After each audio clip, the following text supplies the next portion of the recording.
Good morning, members, officers. We've got 1 minute to go, so I'm putting the chair in the chair. If you could mute your mics when you're not speaking, that would be really helpful. Right. Morning, everyone. Welcome to the first meeting of Prosperous Overview and Scrutiny Committee. Today's date is Friday, June the 11th, 2021, and obviously this meeting is being broadcast live, so all on your best behaviour. As you can see, the doors are open for ventilation, but if you are a little bit uncomfortable with your jackets on, please feel free to take them off. Just your jackets though, nothing else.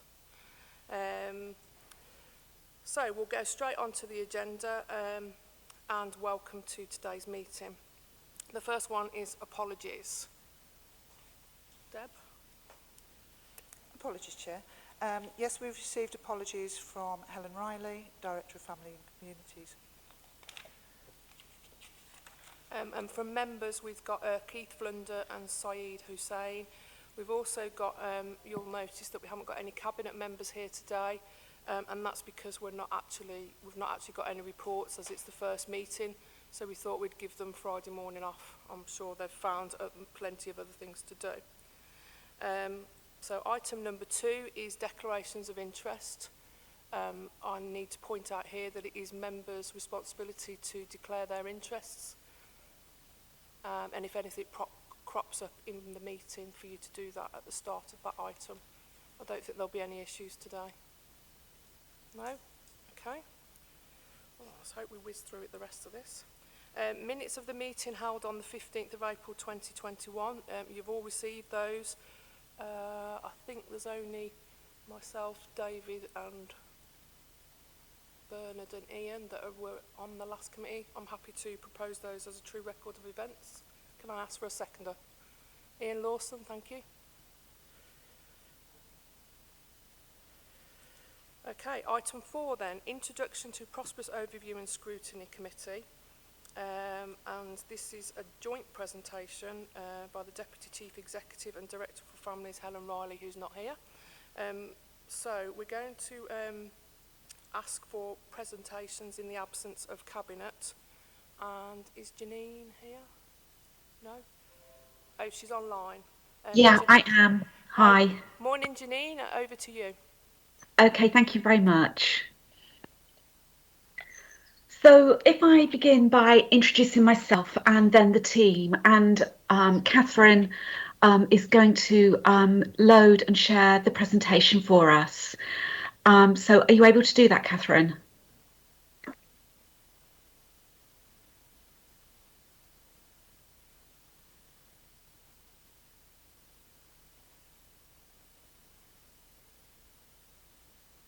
Is it coming through? I'm just doing it now.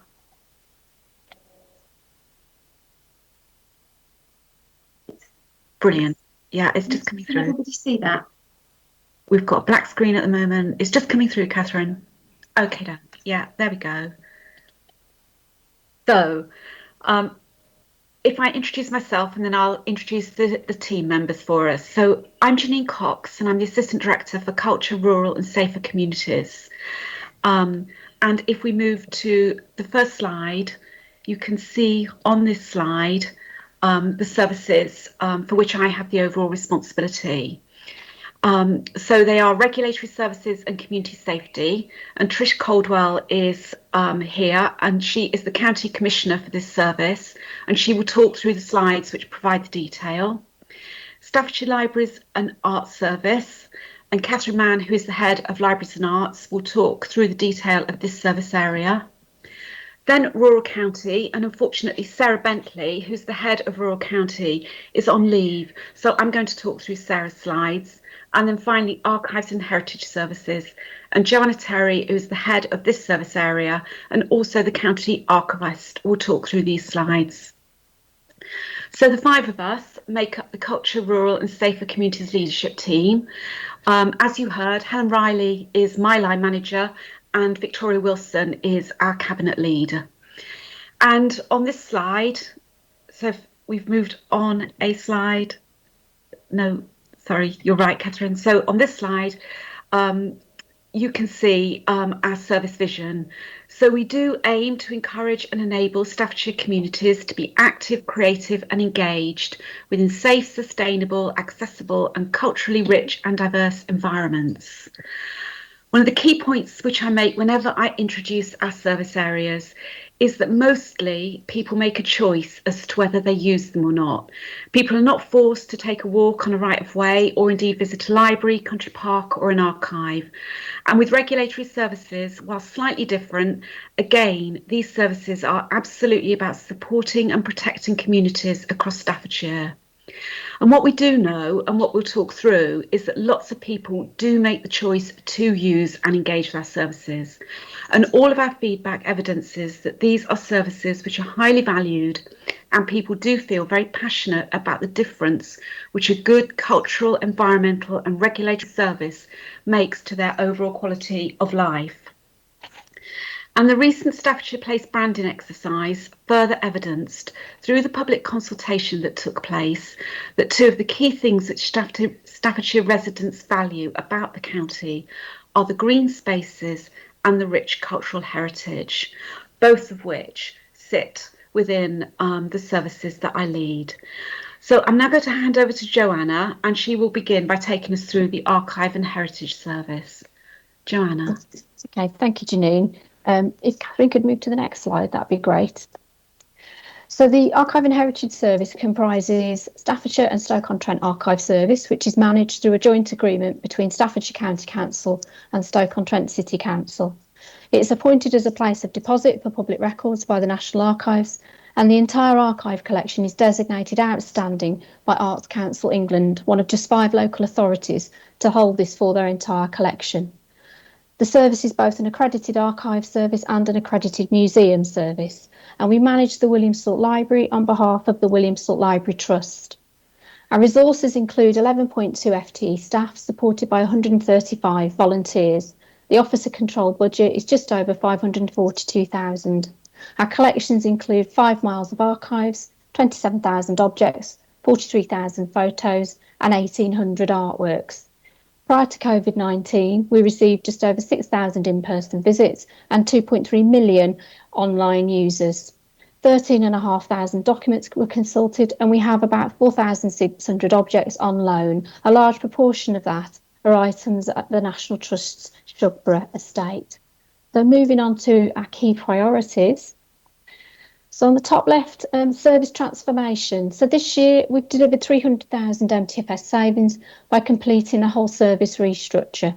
The new structure also supports the Staffordshire History Centre, for which we are bidding for 3.9 million for the £7 million project from the National Lottery Heritage Fund. The digital offer, we've been developing a new single website and online catalogue, and that will bring together a number of separate websites to deliver a single online point of access to our collections. And this will be supported by our social media. During COVID-19, we increased our social media activity, resulting in Twitter impressions up by 65%, Facebook up by 236%, and our Staffordshire Past Track views were up by 128%. In addition, we'll be implementing our digital preservation system to enable us to take forthcoming digital deposits from the Rugeley Power Station and our own Staffordshire County Council collections. On our collections, the focus will be building a single point of access through the History Centre, and also focusing on our community activities, which includes 2 PhD projects with Kew University to ensure our collections are representative of the diverse communities in Staffordshire, and also a project with Liverpool University looking at the effect of flood and drought on Staffordshire. And at the top right, our COVID recovery. During the national restrictions, we increased our online offer, and we have now recovered our on-site offer at Staffordshire Record Office 3 times. The capacity in our search room is reduced by 75% to allow for social distancing, but this time we're showing a strong recovery with visitor occupancy of 99%. We'll be recovering our on-site offer for volunteers and events in line with the easing of restrictions. We'll also be delivering 2 projects to record the experience of COVID-19 in Staffordshire. The Pandemic War Diary will record the official County Council response, whilst Lockdown Memories will record the community response. And I'll now hand you over to Catherine to talk about the Libraries and Arts Service.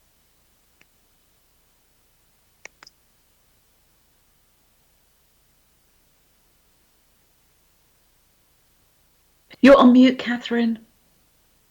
Thank you, Janine. Stafford has got 43 static libraries, 2 mobile libraries, 7 prison libraries, and currently a fully traded schools library service. Our libraries promote a love of reading, we support health and well-being, we encourage information and digital skills, and we are places that inspire culture and creativity. Over the last 5 years, we've transformed and reshaped the library offer to ensure that libraries reflect corporate policy and strategy. 27 of our libraries have transferred to community management and no libraries have closed.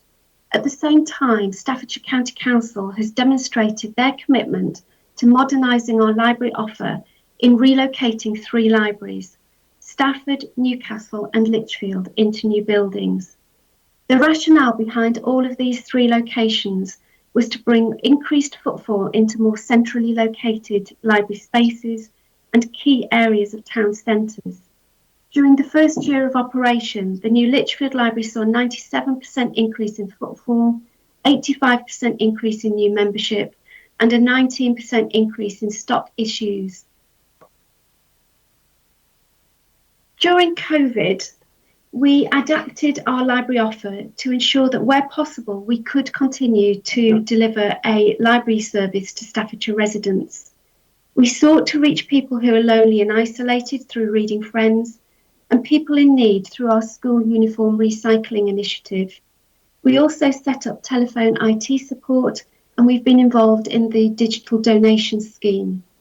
However, the most significant shift that we made during COVID was to enhance our transactional library offer, and that had been very sort of transactional in terms of the digital library service, and develop a creative and engaging digital library offer. At the beginning of the first lockdown, we looked at how we could continue to reach our existing customers and engage with new ones. Over the last year, use of e-items, so e-comics, e-books, e-magazines, have increased by over 100%, and we reached almost 1.5 million people through Facebook. We now have 5 active Facebook groups: Book Chat, Wellness, Create Space and Scribblers. We've also got a digital skills help and advice group. We're the second most followed public library Facebook page in England, only just behind Manchester. Alongside adapting our library offer, library staff responded flexibly during the pandemic and were redeployed to support food dispatch and delivery, vaccination calls and vaccination centres, COVID test centres, packing and distributing lateral flow tests, and delivering PPE and winter grant payments. We continue to work through the recovery of our physical library offer in line with the government roadmap, but we don't underestimate the scale of recovery and the role that libraries will need to play in rebuilding confidence within communities. Within Staffordshire, the library service contributes to delivering literacy, life skills and digital inclusion. We support the delivery of Staffordshire's education and skills strategy and the County Council's agenda for increasing aspiration. The library is a vitally important community asset, and our library offer is integral to the corporate People Helping People agenda, supportive communities and place-based approach. Our immediate priority is the recovery of our physical library offer, and our key actions during 2021-22 are to complete the library's management review to deliver £250,000 worth of MTFS savings. We're proposing to implement our new structure and refreshed library offer to schools in January 2022, and we've just begun a staff consultation process. Our first community managed libraries are coming towards the end of their contracts and leases. We've recontracted with 3 community managed libraries and we'll be recontracting with a further 7 during this year. We've also begun to reignite the volunteer offer, and during recovery have recruited 31 new volunteers. We're planning 3 library relocations, Codswell in September later this year, and looking much further ahead towards 2024-25, Burton and Kidsgrove as part of the Town Fund deals. We will run a series of public engagement events in Burton over the summer to give people the chance to comment on the Burton Library proposals. and we'll begin to promote these once we know what the COVID roadmap looks like after the 21st of June. In terms of digital, we will continue to develop our virtual library offer. We will establish, monitor and review the Stafford self-access pilot, and we will implement a new library management system in November, which we hope will enhance the customer experience. Over the next 12 months, we aim to reposition our library offer to support the regeneration of high streets and community recovery. We heard on Monday that we've been awarded £50,000 of Arts Council England funding to deliver a project called Crafting Communities. This funding will enable us to develop a creative engagement programme to combat loneliness, create a new model of outreach for Staffordshire libraries, and will explore ways in which libraries can really make a difference within their communities. And I'm just going to hand over to Janine, who'll talk through Rural County.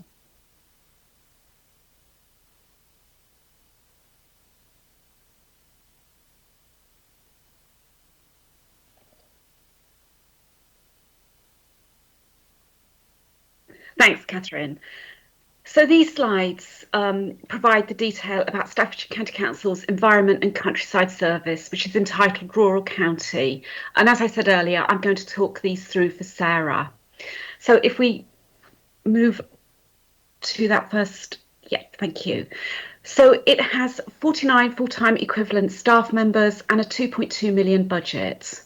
And our key functions, which are shown on this slide, are that we manage the public rights of way network. And across Staffordshire, this is an extensive network of 4,500 kilometres of footpaths and bridleways. And we have a statutory responsibility to maintain and update the associated definitive map that describes where these footpaths are across the county and the statement that goes with those. We also manage and maintain Staffordshire's countryside estate, which is made up of 6 country parks, which includes Cannock Chase and Chasewater, and with a host organisation for the Cannock Chase AOMB partnership, which is the area of outstanding natural beauty. We also have a responsibility for 9 smaller local sites and 3 greenways. Through a small team of environmental specialists, we provide specialist environmental advice to other county council functions and to external partners and organisations on ecology, archaeology and landscape. This ensures that statutory and legal requirements when planning or indeed building are met. So the next slide describes the key priorities for the service across the next year. And these are our service transformation programme. So later this year, we will be reorganising our staffing structure so that we can refocus more resource into the development and delivery of the service. After many years of service reductions, we are reinvesting some resource back into this area. We're also continuing work which will increase the financial sustainability of the countryside estate.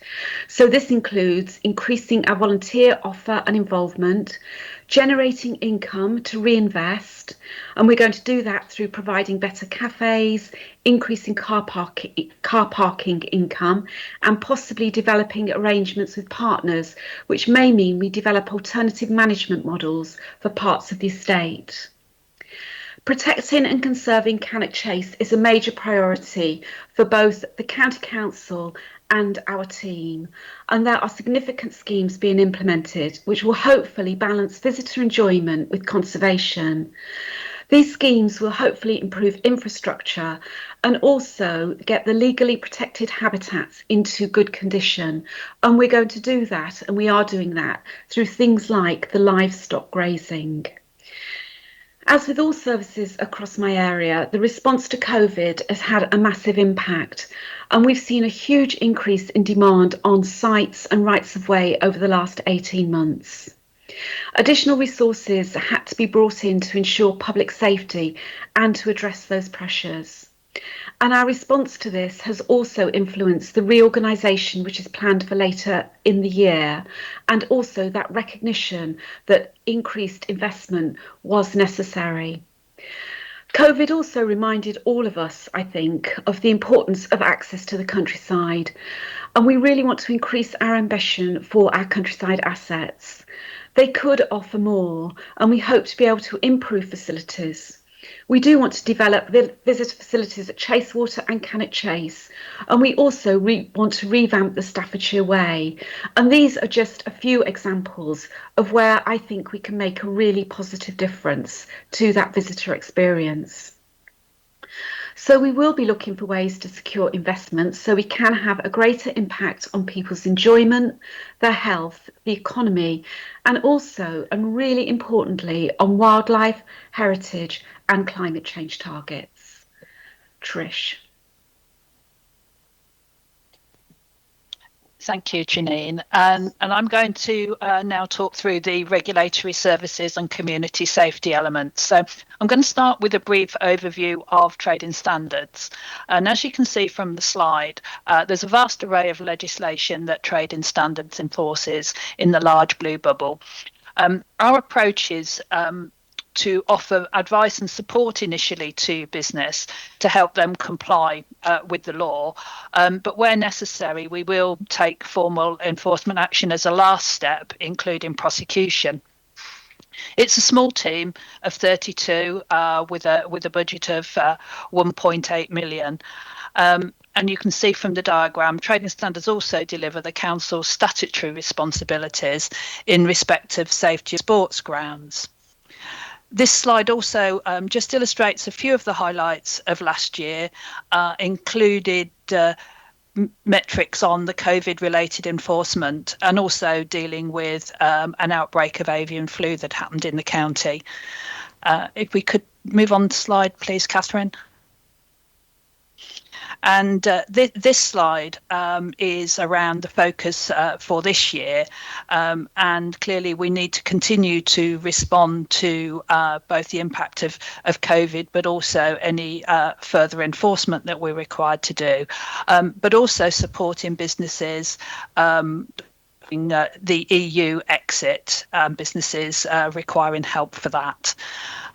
Key focus of the work is very much protecting vulnerable people from scams, frauds and doorstep criminals, but we will continue to take opportunities for income generation.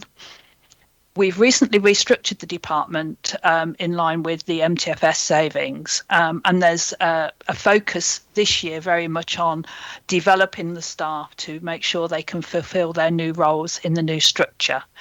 And of course, ensuring that council continues to meet its statutory responsibilities regarding trading standards work. Can move on to the last slide, Catherine, please. So if I start with the left-hand side and the coroner's service, this is very much around ensuring that the council meets its statutory responsibilities to provide resourcing and services for the coroner.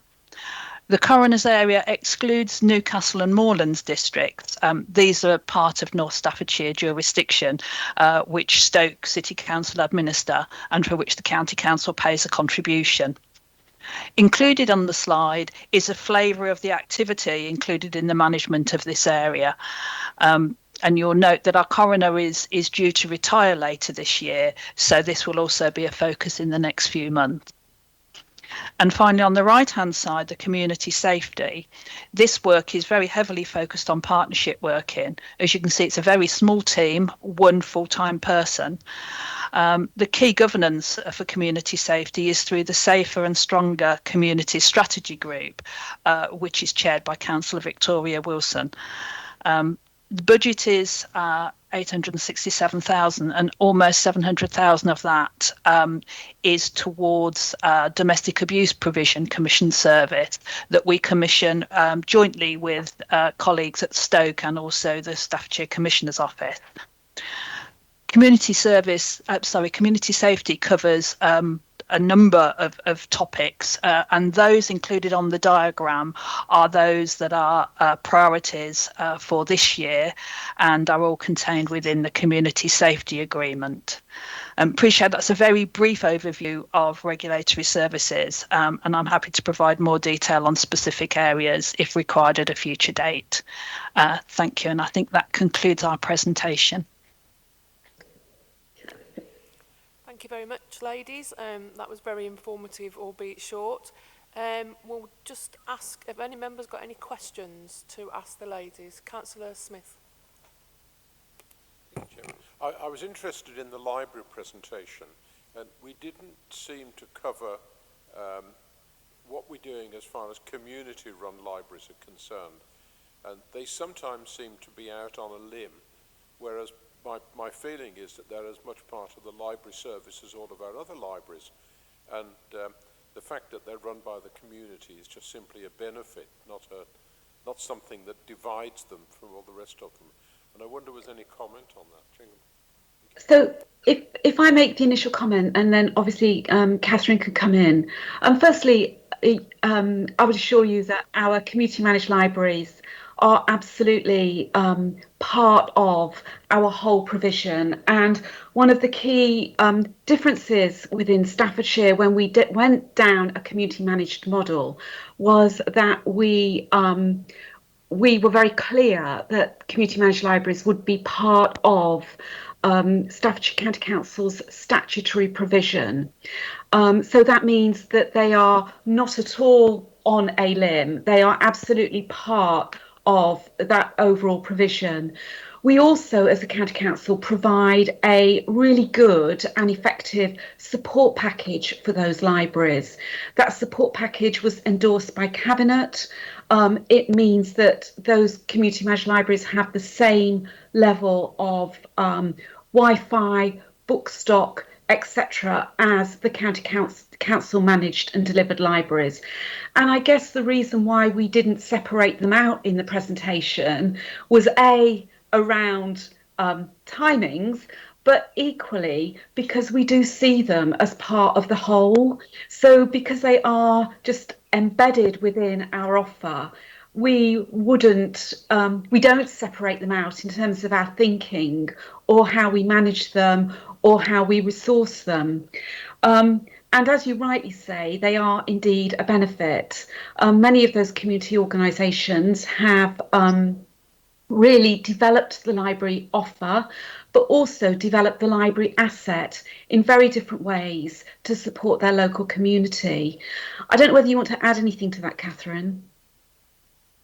I don't think there is a great deal to add, Janine, but we are really, really proud of what our community managed libraries have been able to achieve, and it's been really pleasing for us, David, that we are now in the position where we can recontract with the organisations that we were initially working with 5 years ago. And what we've been really pleased to see is the innovation that they've been able to bring to their communities and how they've been able to really respond to local need so effectively. But we don't separate them out. We do include our volunteers in, for example, summer reading challenge training, which is taking place at the moment with our staff, and involve our organisations where possible in how we deliver and develop the service going forward. Thank you. David, did you want to come back? Only quickly, Chairman, I accept all the support services that they have, and I think they're all excellent. What we don't do when we show activities that are going on in libraries, we don't show the community-run libraries of what's going on there. And I would have just thought, for the point of view of being able to see what local libraries are doing, we could have added that to our library programme of what's going on. Should I just come back? Yep, carry on, Catherine. Would it be helpful if we pulled together almost an infographic which almost showed the different types of activities that take place across the community managed libraries, so that you can then see the variety across different libraries? So, for example, Shenstone Library's got a cafe, other libraries deliver other activities that are very relevant to that local community. And we could also include where we've got some figures. So, for example, at the moment, the community managed libraries are also collection points for the blue lateral flow tests. I know that over 500 boxes have been collected from those libraries. So we could pull together almost a small, just a one-page infographic, really, which perhaps highlights some of those really positive achievements, if that would be helpful. Yeah, thank you for that, Catherine. I think that'll be helpful, and if that could be circulated to members, that would be brilliant, and then we can take it from there if that's agreeable with everyone. Yep, that's absolutely fine, thank you. Any further questions? Philip? Yes? Yeah, two things. Could we have a copy of the slideshow, please? Because I couldn't read all of the writing from here. And two, where does the Staffordshire Road Safety Partnership sit? Is it with this particular area or somewhere else, please? No, that sits with Darryl Ayres and his team. We'll come on to that. I think they're last on the presentation, so they'll cover that then. Anybody else? No? Okay, thank you ladies, and thank you for coming and presenting to us this morning. So we'll move on to the next people who are... Thank you. Thank you ladies. Tim Moss and Andrew Marston team. Are they online? Yep. Good morning, Welcome. everybody. Are we okay, Tina, to continue? Yeah, the floor's yours. Thank you. Apologies that my camera isn't working this morning, so I can't put my camera on. So just by way of introduction, I'm Tim Moss, the Assistant Director for Education Strategy and Improvement with the local authority, and I'll let Andrew introduce himself. Hi, I'm Andrew Marsden. I'm the Head of Access to Learning, which encompasses early years, school admission, school transport, school meals. Thanks, Tim. Thank you, Andrew. And unfortunately, Julie Day, who's our Head of Vulnerable Learners, isn't able to be with us this morning. So if we can go on to the next slide, please. Thank you. And in terms of from an education strategy and improvement service area, you can see that we've got two aspects, as Andrew's already indicated there. Andrew is the head of access to learning, which includes the early education and childcare. And again, we'll come on to some numbers around the early years education and childcare in terms of settings across Staffordshire. He also leads on the service around those youngsters who are eligible to free school meals and undertaking some of those checks. Again, making sure or that youngsters have access to high quality places, which is the school place planning element of it. But then also making sure that youngsters are admitted to those settings in line with statutory guidance. And then also as part of that, making sure that those youngsters that we need to transport to school have the transport required to get them to those schools, again in line with the statutory regulations. And then Andrew also currently has the responsibility for the Send Information Advice service that works with parents, young children and families. And then the other aspect to the education strategy and improvement currently is the Vulnerable Learners Service, which deals with those youngsters who have special educational needs and disabilities. And so the local authority is responsible for delivering education, health and care plans for those youngsters that meet that criteria. And in terms of supporting those, we have the responsibility for commissioning SEND places, so special schools or alternative provision commissioning that you can see on that slide as well as then also providing some of those specialist support services. So that includes the education psychology service, but we also have autism outreach services. We have what we call Assist, which is a service that supports those who are hearing impaired, visually impaired, with signing or with materials so that they can engage, as well as communication support workers. We have a hearing impaired and visually impaired service that supports those youngsters with those particular challenges. And then the service at the bottom there that references targeted education services. So we have the responsibility around education welfare. So we have a statutory responsibility to ensure or issuing what we call penalty notices for those youngsters that don't attend school, or again issuing school attendance orders. Again, at that statutory end of the system.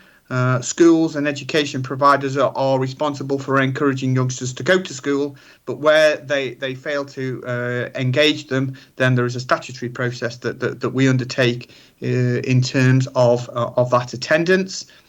We also operate the education inclusion aspects.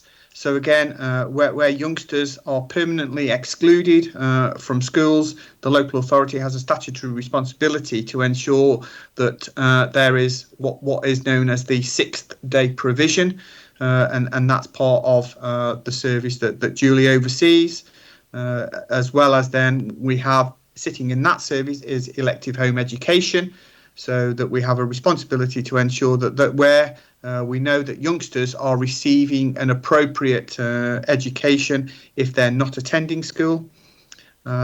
So that that's what we call those targeted education services.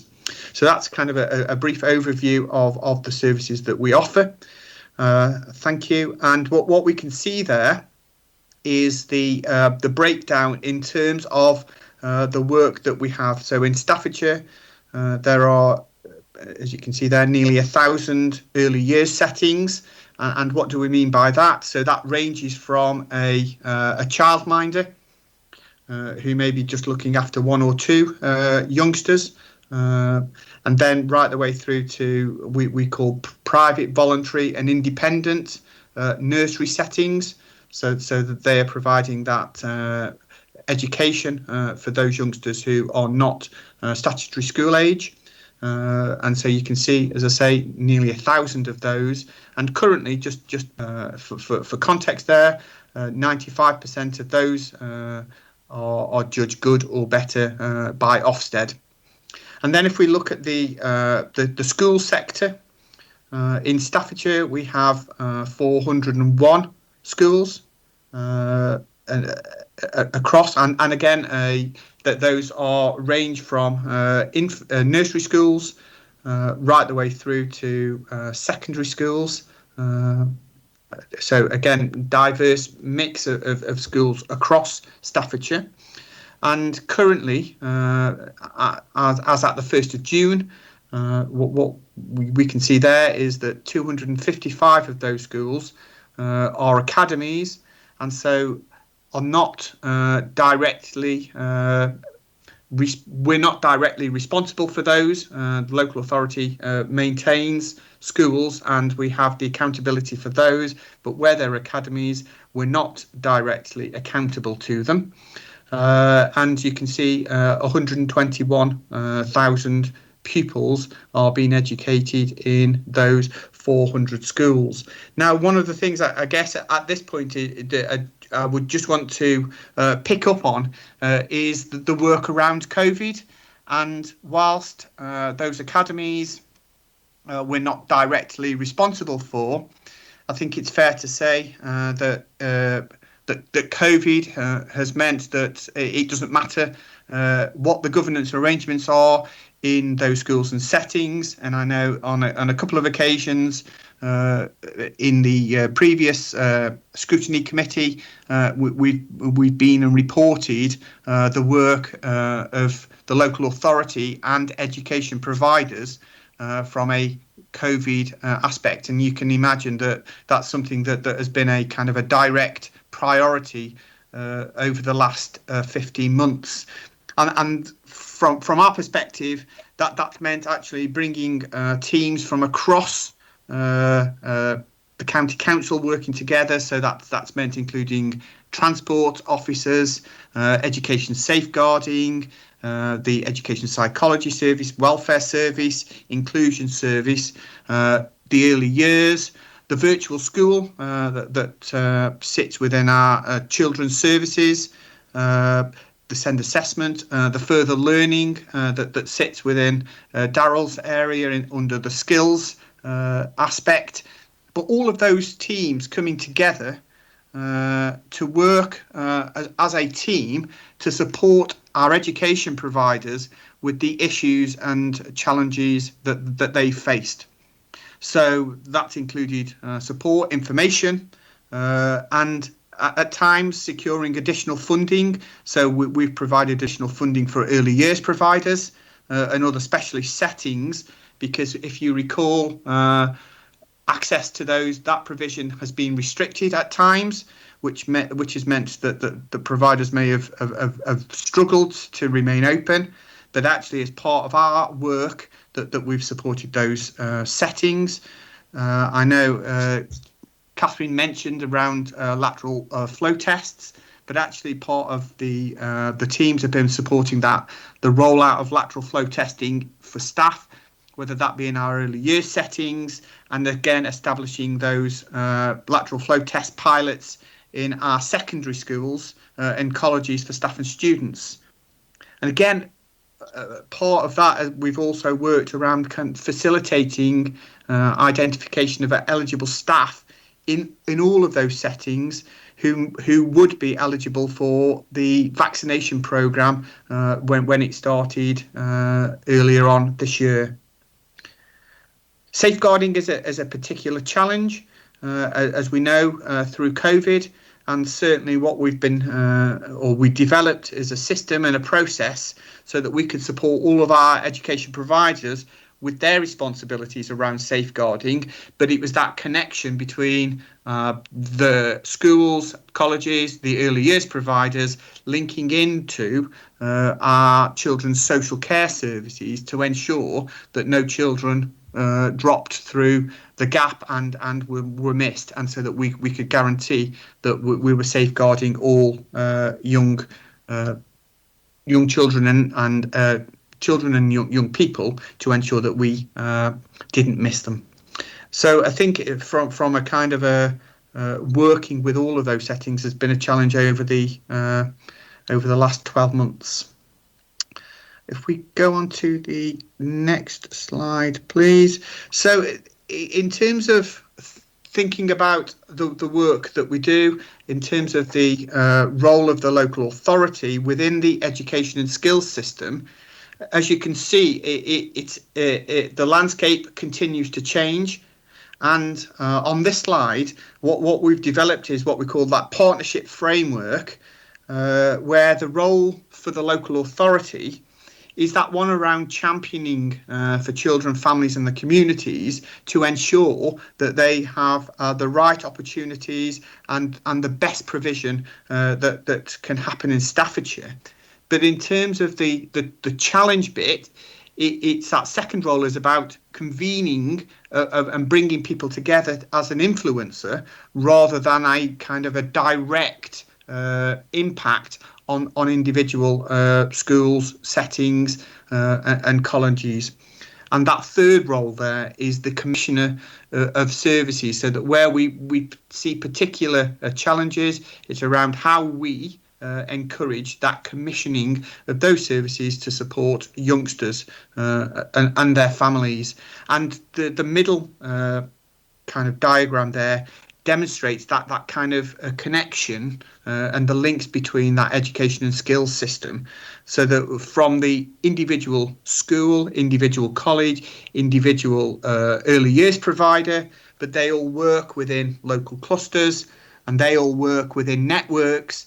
And so what we are developing is a partnership framework that encompasses all of that and supports. And as I say, looking at the left-hand side there is around those three core roles within that education and skills system.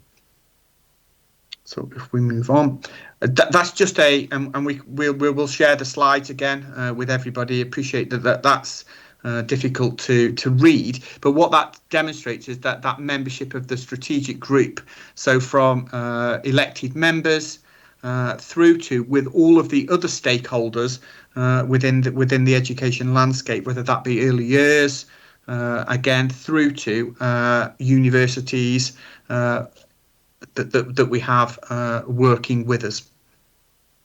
Thank you. And in terms, I suppose the what is it we're trying to achieve is the vision there, and I suppose that in bold, it's about learning skills and aspirations and opportunities so that they can become effective citizens within Staffordshire, healthy lives and responsible adults. And based on 3 principles really, so that the first core principle there is around morals, ethics and trust, and again that corporate accountability for all Staffordshire learners. One of the things, the challenges we face is because we have a disparate education landscape. The partnership framework is about bringing all of those different parts of the system together, that we all have that kind of corporate responsibility for the outcomes for those learners in Staffordshire. Second principle there is around that best start. So again, that recognition around the early years is crucial, and certainly one of the things that we hear again when we think about kind of COVID and the pandemic is the impact of youngsters and in terms of their social and emotional aspects of learning. And for our youngest children, it is around speech, language, and that communication is going to be a key aspect to focus on as we move out of the pandemic. And then that third principle there is that equal opportunities, so that every youngster has an opportunity to achieve, irrespective of their particular starting points. And that's the one around that we would pick up on in terms of some of the challenges around our SEND and inclusion responsibilities, and certainly some of the work that we're doing around our SEND strategy and our response to the written statement of action from the local area inspection is around supporting all of our providers to be inclusive, to provide children with the support at the earliest opportunity in terms of their needs. Again, just on this slide is just the way in which we work. And again, as I say, we will share these slides with you. But I suppose what we would be saying is it is very much a partnership, and our role as an influencer, bringing together and challenging the system. But that's a kind of just some visuals there around the way in which we work. Okay. And then priorities that we've identified as that partnership that you can see there, and the important one right at the very top is around that inclusion agenda, but also that second one around aspirations.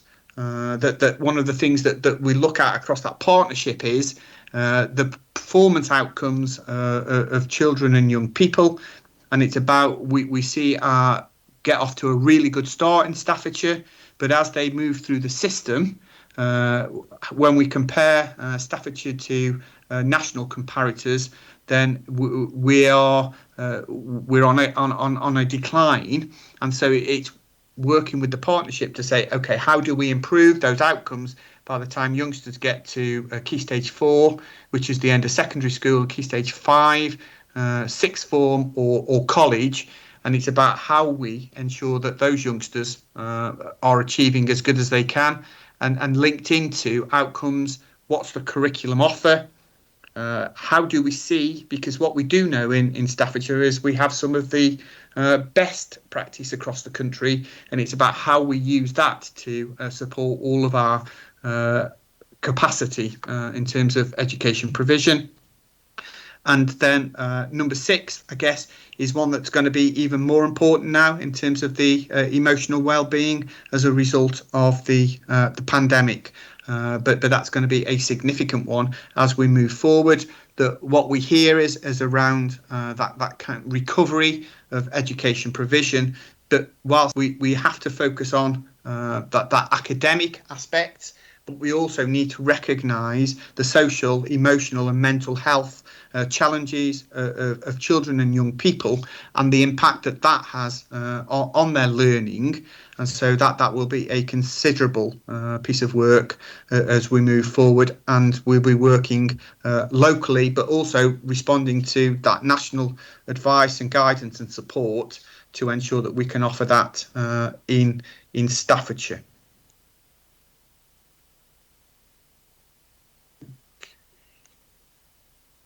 And then, so in terms of just thinking about some of the your role as a Prosperous Scrutiny Committee, one of the things that we've highlighted again is around the effectiveness of the Education and Skills Strategy Partnership Framework in coming together to address some of those particular challenges.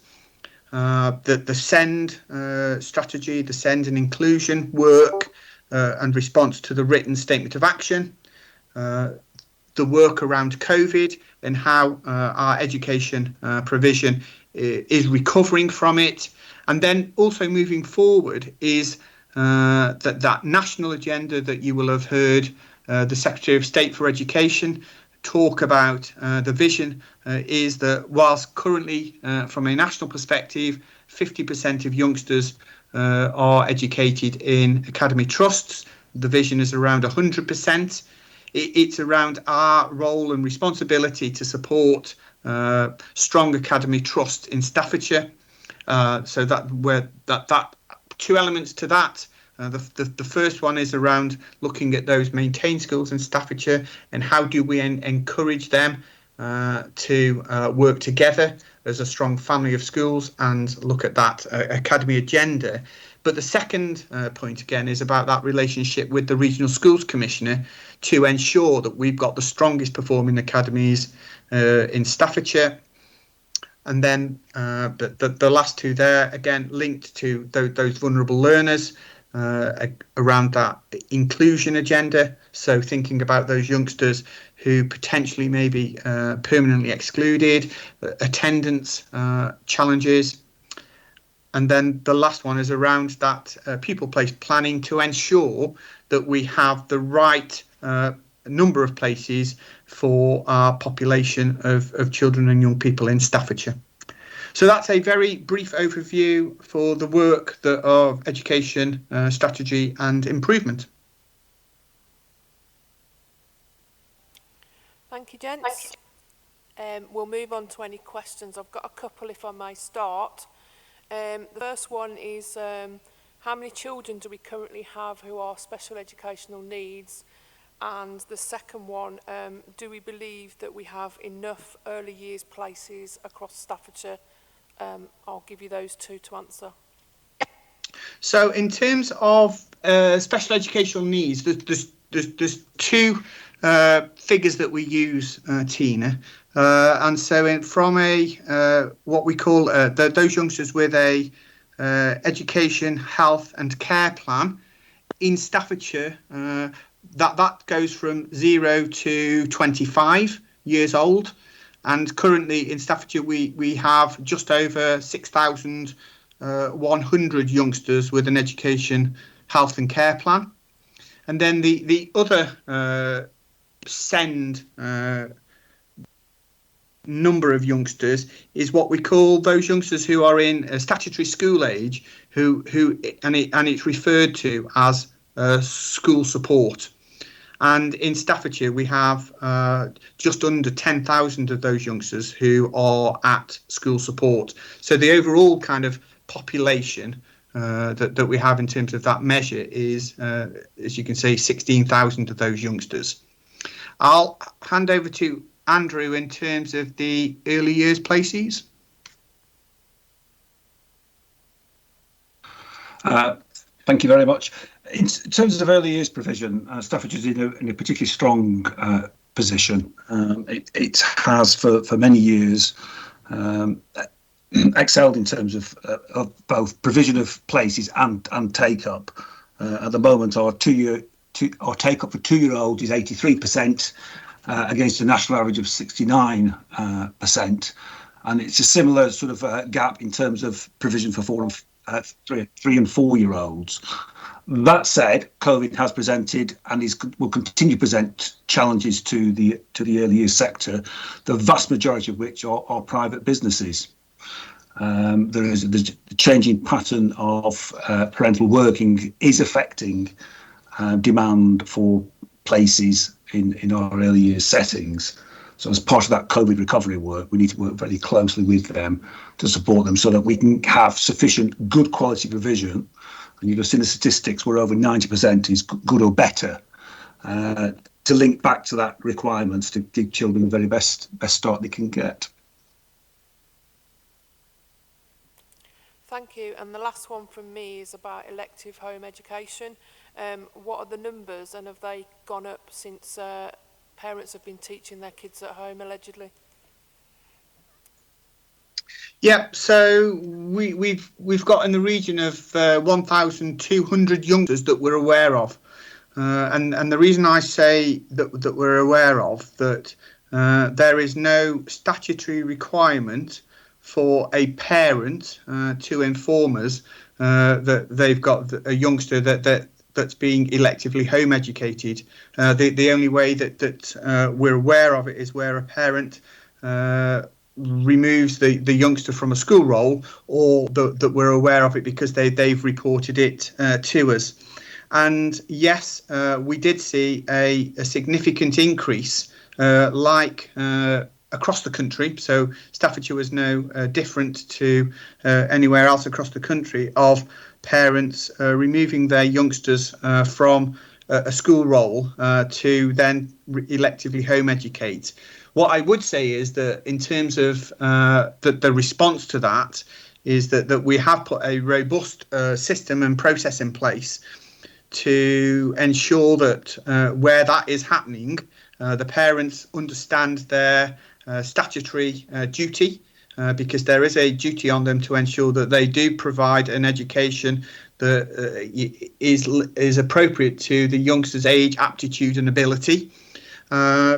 So that we can then look at the quality of education being provided. We work with the school and the parents, so they understand, as I say, that their obligations, and where that is failing, then we will be working with the parents to get the youngster back into school. And so from that perspective, we are seeing a trickle now of youngsters going back into statutory education, but we did see a significant increase, yes. Thank you.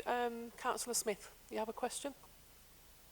Chairman, a very comprehensive presentation, but I probably missed, or it wasn't quite made clear, the relationship that we have as a county with the academies, and bringing it down to the simple backbench member. What influence do we have over the activities of the academies, or is it now something totally separate from us and we have no influence whatsoever? The community think that as the local member I can work miracles with academies, and I find there's a brick wall between me and them. Thank you, Chairman. Thank you. In terms of from a kind of a local academy, then they are still required to have local academy councils, and so from that perspective, you would expect that they do have representatives of their parents, representatives of their communities sitting on those local academy councils. In terms of, and I think you've probably used the word that we have now, is that it is influence rather than any kind of direct power of intervention with academies. The statutory description says that where we have concerns around academies, then it's the local authority's responsibility to raise those with the Regional Schools Commissioner. And I suppose that one of the things that we probably haven't pulled out within that presentation is that our role of having that relationship with the Regional Schools Commissioner, that we meet regularly with them to talk about whether it be maintained schools, local authority maintained schools, whether it be individual academies, or whether it be academy trusts. But that kind of direct link into academies, whilst we would want to ensure that we have that relationship with them, and we will continue to have that relationship with them, I suppose one of the things that has helped during COVID is that developing that stronger relationship with academies in Staffordshire, but directly it would be worked through the Regional Schools Commissioner.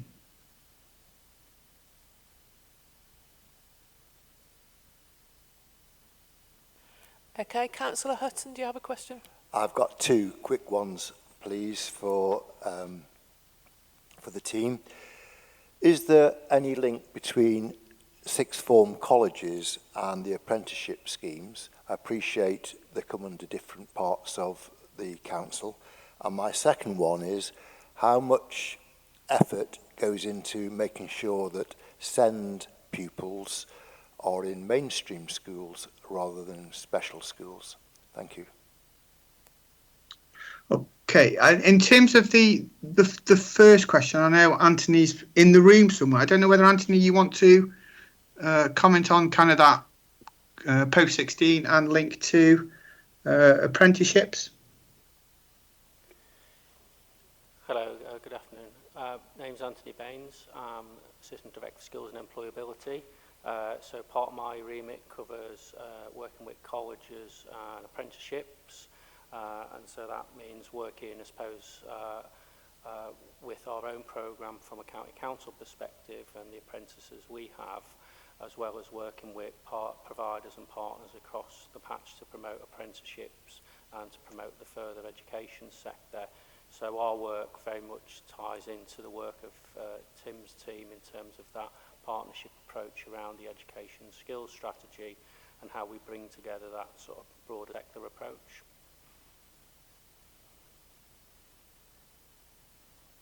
Thanks, Anthony.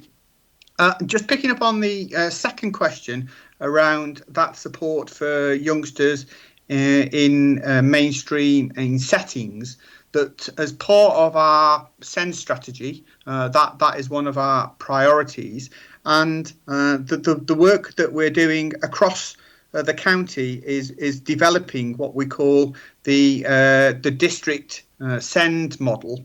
And that is around working with schools and settings to identify those youngsters with special educational needs early, because what we recognise is it's about providing that support early to ensure that the school is meeting the needs. And that is in its development, and that's something that we've been developing over the last 18 months, and so that is something that we will continue to progress and to work with. And it's about making sure that youngsters have the right provision at the right time, so that we're developing that, as I say, as a model across the county, and we've reported on that previously. Reverend Metcalfe, do you have a question? Thank you, Madam Chairman. Can I introduce myself very briefly for the benefit of members who may not know me? Reverend Michael Metcalfe. I'm a co-opted member appointed by the Diocese of Lichfield. I'm a relic of the old County Education Committee, I think. This is how I come to be here. Can I thank Mr. Moss for his presentation and for the work that he and his colleagues are doing? And I'm reluctant to raise this because this will possibly add to the workload. But Ofsted have recently produced a report on the incidence of sexual harassment in schools. And this appears to be something that is pervasive across the whole education sector. The majority of girls who leave school have experienced sexual harassment. And this is something that affects their emotional well-being and also their education and performance and progression. And I just wonder how far the Education Service thinks that it ought to engage with this. This is a national issue, and no doubt there will be national initiatives about this, but this is something that will obviously affect Staffordshire schools and Staffordshire girls in particular, and it's something perhaps that the county needs to take note of and to be aware that the girls in its care will be suffering from. Thank you, Michael. And yes, I think in terms of Ofsted have just published a report that indicates that this is happening in Staffordshire.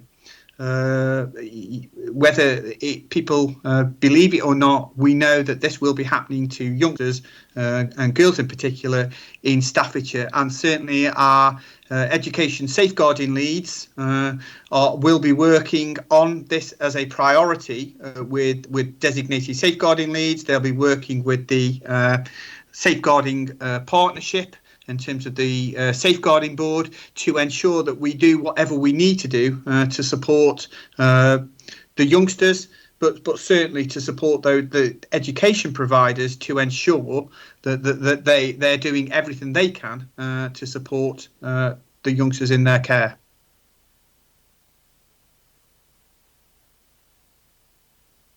Are there any further questions on that bit of the agenda?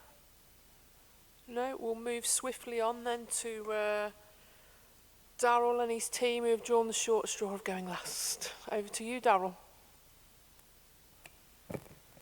Good morning, everyone.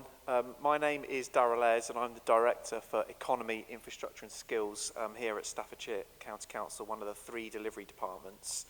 Our focus as a department, well, it does what it says on the tin, even though it's a very long title, which is we look at the economy, we look at the infrastructure required to support our communities and making sure the workforce has the skills required to take advantage of the jobs that exist.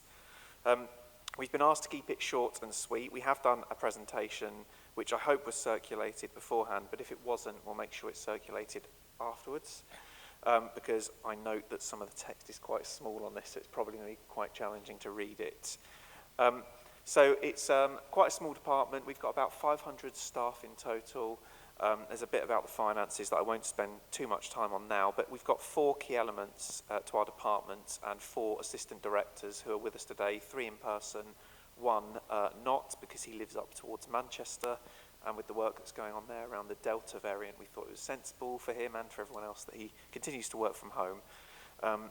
So the 4 areas are learning and skills, which is led by Tony Baines, who will introduce himself and has already spoken in a minute. We've got business and enterprise, which is led by Anthony Hodge, who is on the call.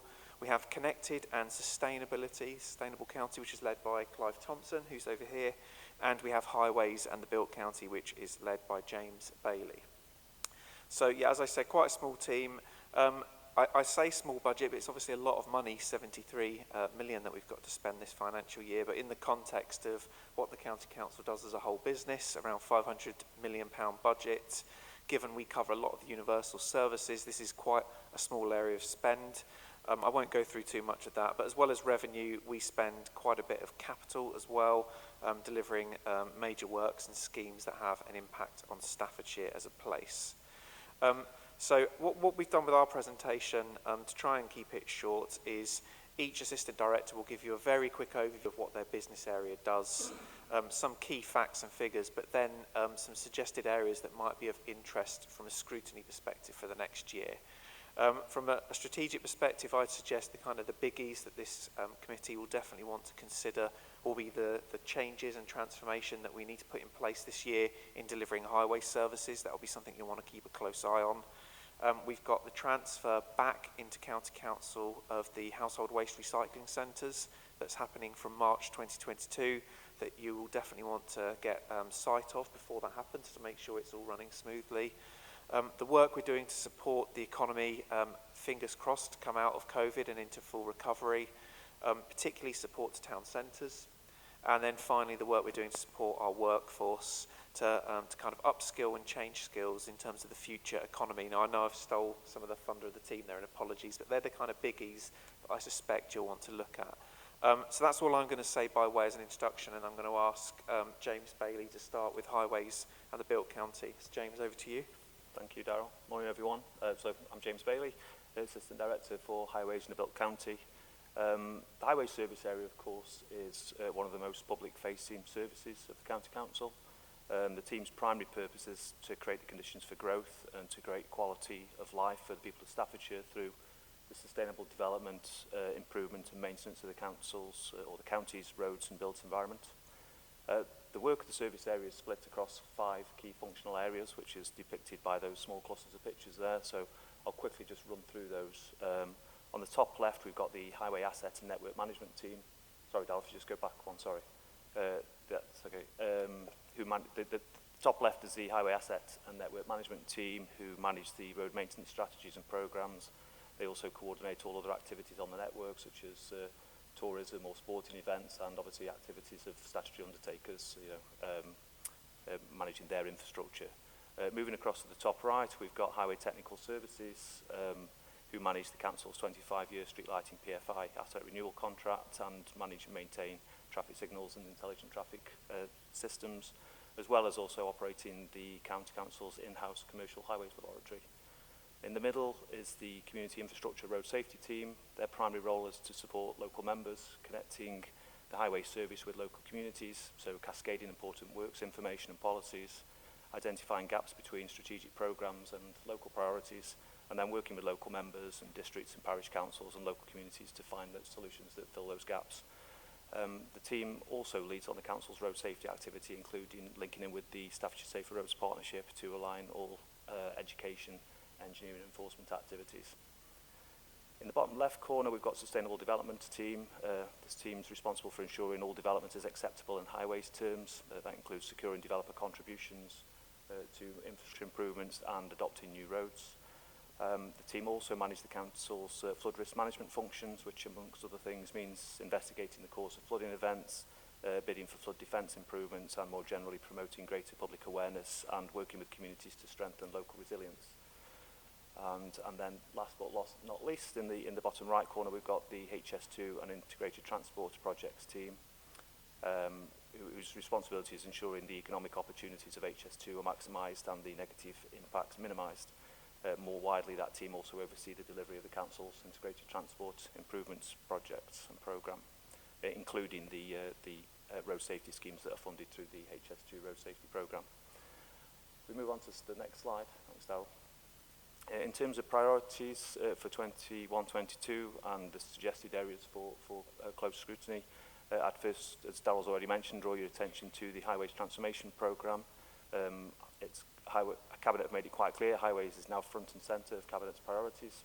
Over the coming weeks and months, we'll be revisioning the ambitions for Staffordshire Highways and redesigning the service in line with those ambitions and with customers at heart. Successful progression of the HS2 programme is of course also a key priority that was discussed at some length at full council recently. I've neglected to put it on that slide actually, but I would suggest that that's an item for regular progress monitoring by this committee. Likewise, the sustainable development activities, in particular making sure that major infrastructure projects such as Stafford Western Access are delivered to the right quality, on time and within budgets, and that the wider social benefits of such major investment is also realised for Staffordshire. And aligned to that is the sustainable development and climate change agenda in terms of its effectiveness, including the Council's flood risk management function and engaging with this year's planned review of the Council's flood risk management strategy. And then last couple of quick items, road safety, always a key priority for the Council. Maximising outcomes requires significant effort to ensure all our actions and programmes of multiple agencies involved in this area are properly aligned to achieve those maximum benefits. And this year will also be seeing the start of a major digital upgrading programme of the roadside speed enforcement technology. Again, something I'm sure that the committee will be very keen to keep an eye on. And then finally, of course, there's the progress of the service area's contribution towards climate change action plan and net zero. Thank you. Chair, would you like to pause after each Assistant Director for any questions so people can ask about that relevant theme, or would you like us to carry on? If we're in agreement, we'll carry on and do questions all at the end. Is that, are we all happy with that? Yeah. Thank you. Okay, we'll move on then. So next we've got Anthony Hodge, who should be on the call and joining us. There he is.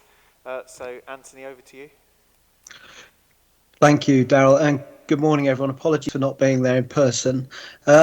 So I am Assistant Director for Business and Enterprise, working to support the economy in its many different facets. Just to give you a quick guide to the slide before you, to give you a flavour of the work we do before we get on to the priorities. What we have here is some current activity which is very much on the go, and some activity which has been it's historical but has pretty much recently crystallised. So, I mean, and it gives you a flavour of the kind of work we do. We're very much outward looking, and we're absolutely committed to working in partnership. Working together makes us a lot stronger, and it broadens the offer and the product, as it were, that we as Staffordshire offer to the markets to make sure that we can generate jobs and growth and good quality places to live. Before you, we've got slides of work that we've done in the top left-hand corner with Keel, providing managed workspace to enable knowledge transfer, which is really important about how you turn academic ideas into actual commercially generated activity. We're also working to understand infrastructure across the county. I think we're all pretty much familiar with our highways network and how growth and new development puts additional pressure on the highway network, but not just, we can't just look at infrastructure in terms of roads. We have to look at infrastructure in all its various guises, whether that's utilities, water, gas, electricity, but also our digital connectivity as an infrastructure, education, health. And we've prepared something called the Strategic Infrastructure Plan that looks at growth across the county and tries to understand the infrastructure needed to support that and how much that growth, that infrastructure will cost and whether it is fully funded. And we're currently working on with partners to understand how we can address that gap and deliver infrastructure-led growth, which is really important. And then there's also a number of activities there, the Levelling Up Fund and Community Renewal Fund. Community Renewal Fund, we've recently submitted a bid, which is all about trying to deliver activity in the economy, but the government is a government funded initiative, but it's a very tight time frame. It's revenue based funding, and we have to deliver that activity by March 2022. All that is designed to address the impact of COVID and to get the economy thriving once again. We're also developing our Levelling Up Fund bid. This again a central government initiative. The round one bid, I think it's got to be in at the end of next week, but we're proposing not to submit because we can't meet all the requirements in terms of being LUF ready. There are a lot of detailed criteria needed to make us LUF ready, which we can't meet. So we're going to submit a letter of intent with a view to submitting a bid later on when the next round is announced. It's a really broad portfolio. We support the Destination Management Partnership around supporting leisure, hospitality and tourism in the county through Enjoy Staffordshire and Destination Staffordshire. We drive forward in investment through the partnership agreement with Stoke through the Make It Stoke and Staffordshire organisation. We working very closely with our skills team because that's a key component of the economy. We delivered the Staffordshire Means Back to Business COVID Recovery and Transformation Plan, including the £5.5 million additional restrictions grant programme, which was put together in double quick time, actually, with a lot of support from members at the county council, but also the districts and boroughs. And I know Tony will talk a lot about that as well in his part. The county, as you know, were driving forces in the delivery of I-54 and I-54 extension. The county council with its partners Wolverhampton, City Council and South Staffordshire working on the delivery up to 100 acres of serviced employment land. It didn't miss a beat during COVID, which is a testament to the teams that James Bailey also manages and my team as well, that we're able to drive this on through COVID and keep the activity, the jobs and the employment going. And then, of course, we have our regulatory activity through planning, development control, but also enforcement too around minerals and waste, and we prepare minerals and waste plans. If I could ask you to click on to the next slide, please. So these service priorities, I mean, I have touched on them, but I will pick one or two out. We work very closely with our partners in the districts and boroughs to ensure that they have what we call 5-year supplies in both residential and employment. And that generates a lot of interest because it is about development quite often on green areas. So that's quite challenging, trying to get the balance between ensuring that we have the opportunities for growth and yet we also protect our natural asset, which is the beautiful countryside of Staffordshire. And that's a very difficult balancing act. And we work closely with boroughs and districts to try to perform that and to push them gently towards making sure we do have those opportunities. Urban regeneration activity is key. Newcastle are doing really well at the moment in terms of attracting funding, as are a number of our other urban centres through the future high streets and town deals. We're absolutely committed to supporting those districts and boroughs deliver on those, including Tamworth. They are very challenging initiatives, but really important. And we're working to lead by example through our own regeneration team, which is the Eastgate scheme, which looks to use some of our assets, which are cost us money, and we need to find something appropriate to with them around the former Wedgwood buildings. We recently bought the former Magistrates Court and are going to knock that down to create the critical scale to enable us to come up with a solution, and we're driving on looking at market-based solutions to that area. So urban regeneration activity, we suggest, is really important. We really do need to have thriving towns and city to really create a great window on Staffordshire.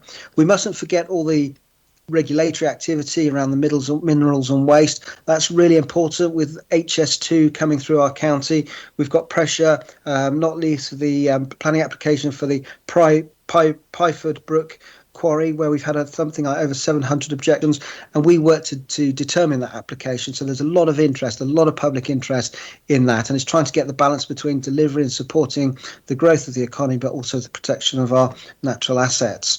We're absolutely committed to business growth. We have our own network of enterprise centres, which are really well run and managed, and I think they're pretty much at capacity. And in fact, we've just extended Silverdale and Cannock. And if you do get the chance to go and visit the Cannock Enterprise Centre, I would urge you to, because we've converted the first floor shower rooms into some really lovely offices which are already got pre-lets, which is really helpful. We support strategic partners such as the Local Enterprise Partnership, and we have our own economic growth programme based on European funding and all aspects of funding that we can possibly draw into the county. In terms of potential areas that you may like to consider, I think the last 12 months, an awful lot of work has been generated, and we now need to review our Staffordshire Means Back to Business activity, and it's certainly worth considering how effective our interventions have been over the last 12 months and how we're proposing to take that forward and maintain the momentum and partnership. One of the positives that's come out of COVID is the really cementing of partnership arrangements both with our boroughs and districts. For example, Tony will talk about the apprenticeship scheme we've launched recently, I'm sure, of which all 8 are participants too, which I think is really refreshing and positive. But we now need to really look at that Staffordshire Means Back to Business and where we're going with it. I would also wonder whether we should be looking at how we're getting on in terms of, we talk about higher value jobs, but what is a higher value job? And we may want to refine that in terms of higher paid jobs, because whether you're a school crossing patrol person, that is a high value job, but it's about higher paid so that we can bring more money into the economy to support the towns and centres and to support people's ways of life. I think it was a Taylor report that talked about a job being central to people's well-being and life chances, and that's really important, that we're able to give people the opportunity through the private sector to access good quality jobs. And then finally, how we're doing in terms of supporting town centre regeneration. The challenges faced by our town centres has been accelerated as a result of COVID-19, and they are struggling, but they are a really important part of our urban fabric. And if you think about the way city centres are going, our urban centres probably have an opportunity here, and it's how we can work with our district and boroughs to encourage and deliver the renaissance of our town centres, so that they continue to be the hub of community activity as well as commercial activity. And I hope I'll leave it there, and hopefully you found that informative, and I look forward to some questions at the appropriate time, Chair.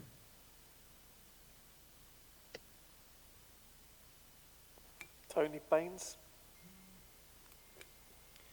Thank you, Chair.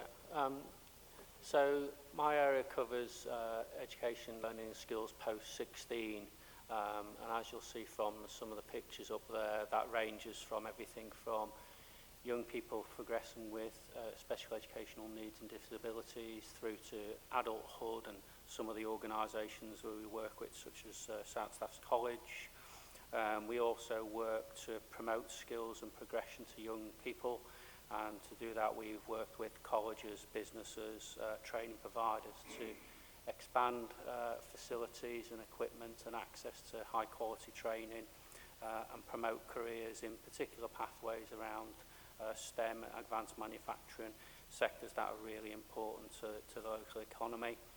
And we also strongly support and promote apprenticeships through the work that we do, both in an ambassadorial role, but also directly as operating to help operate the County Council's own apprenticeship scheme and how that works.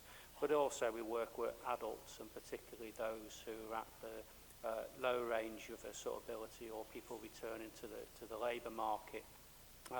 In terms of our community learning offer, that is based on a sort of community outreach model where we work with a range of organisations as well as our own delivery to reach out into communities to help people get back into learning and to be able to improve their skills, employability and their broader health and well-being. And if I just move on to the next slide and talk about some of those sort of 5 key areas for us as a team and the way we're structured and organised. Clearly, young people's participation in education and training is important about their future career and prospects. We have statutory duties around how we promote and support young people to stay and be retained in education and training, and that includes making sure young people who are risk at NEET don't become NEET, and those who are NEET, i.e. not in education, employment and training, do actually get back into education and training overall and get that progression. In particular, we also support those high-need students aged 16 to 25 who has progressed into adulthood and ensure that they are able to achieve that independent living and progress their own future with additional support. And that's a significant area of spend from the team in terms of providing that top-up support and making sure those young people can stay in the county and undertake their learning and development as they progress into adulthood. And that's a key area where we link into, as you've seen with Tim Moss earlier, around some of his team's work around that progression route.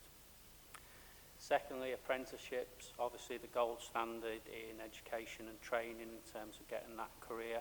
We do promote that. We've got 170 apprentices within the county council, covering up to 32 occupations, and that's just within both the county council and also working with the maintained schools sector in supporting apprentices with them.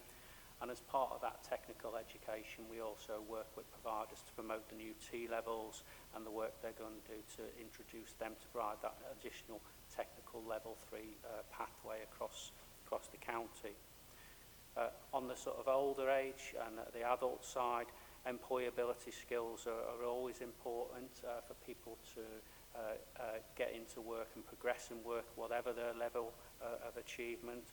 We've operated the Open Door programme, our own County Council Work Experience programme for the last 8 years. That's seen over 1,200 people progress through that scheme in the council and through work with our partners, such as some of the contractors we use and suppliers.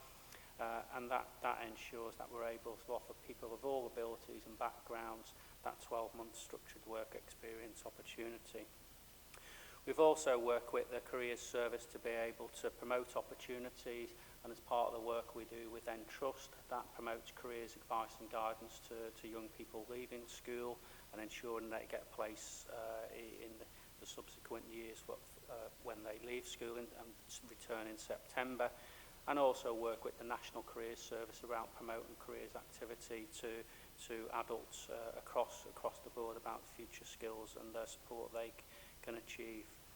And our adult learning continues to be really important to us as a county council. We work with over 4,000 students each year in terms of being able to support their participation in learning, improving employability, English language skills, as well as their sort of maths and English skills, and help them move on to work or indeed progress further into further learning. But apart from that, we also work clearly in partnership. Work that we've done through the local enterprise partnership has been significant in being able to improve the lives of some 28,000 people over the last 6 years through the European Social Fund programme.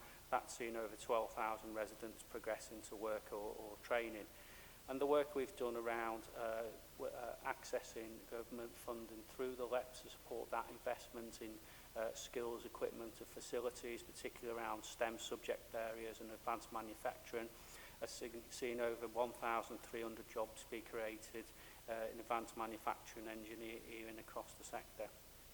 And more recently, you'll be aware, obviously, the response to COVID and the pandemic has been a significant challenge for all education skills providers in maintaining their offer and keeping that going. And some of the things we've been doing to support that, clearly our adult and community learning was restricted by the lockdown and the cessation of classroom-based delivery.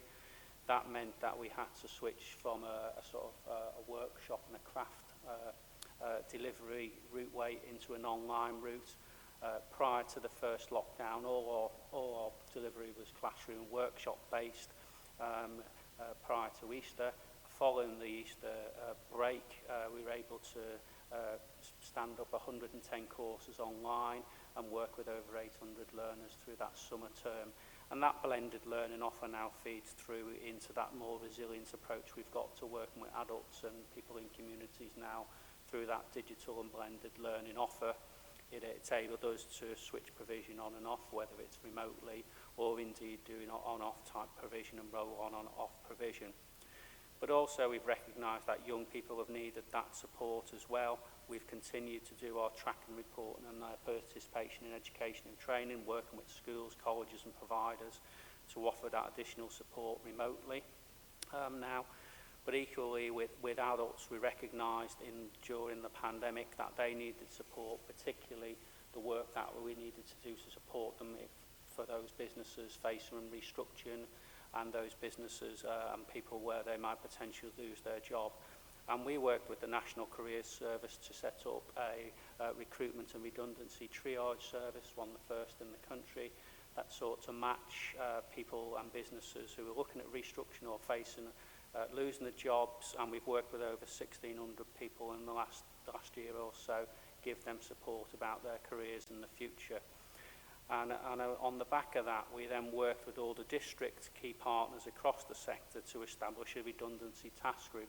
We recognised that the scale of the challenge and the volume of redundancies potentially coming forward from large businesses could be significant.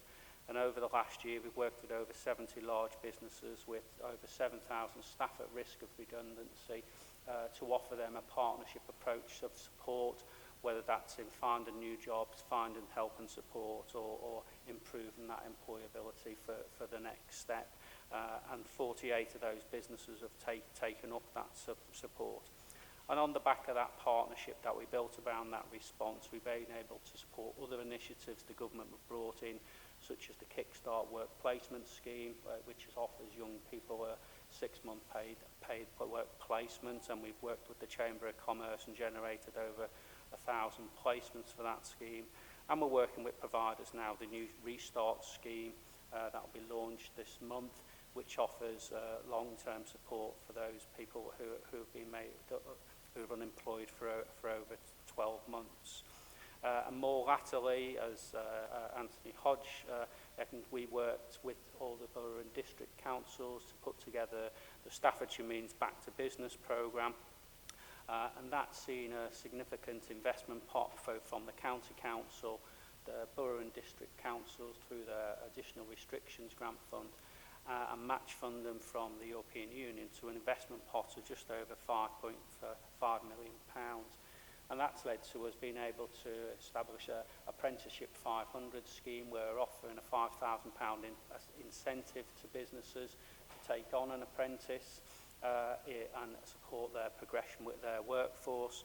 We've also worked with the Chamber of Commerce and the Skills Hub to offer grants of up to £5,000 to businesses who want to retrain their workforce, and we've seen over 300 businesses come forward to want to do that. And so the response, I suppose, from a training and skills perspective has required us to be flexible and adaptive. And I think at the, going forward, there's lessons to be learned about how we can deliver that response and support. In terms of potential areas scrutiny might want to consider, clearly at the last meeting of the committee in April, we talked about training and skills in the future economy. And presented a report on that the chair may recall. And I think at that committee it was agreed that that could be a future item to look at on a quarterly basis. Also of importance to us is that oversight and scrutiny of our community learning programme. We are an Ofsted regulated learning and skills provider, and we welcome that scrutiny of our provision, our programmes and the outcomes it achieves for our learners. And so for us, that's always a welcome support from the committee in looking at our continuous improvement programme. And finally, if we just moved on to the final area of my area, Darryl. No? No, that was your last slide. No, it's okay. Okay, last but not least, Clive Thompson.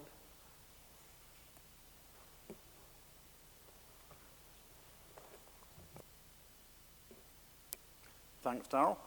Good morning, everyone. I'm Clive Thompson, Assistant Director, Connectivity and Sustainability.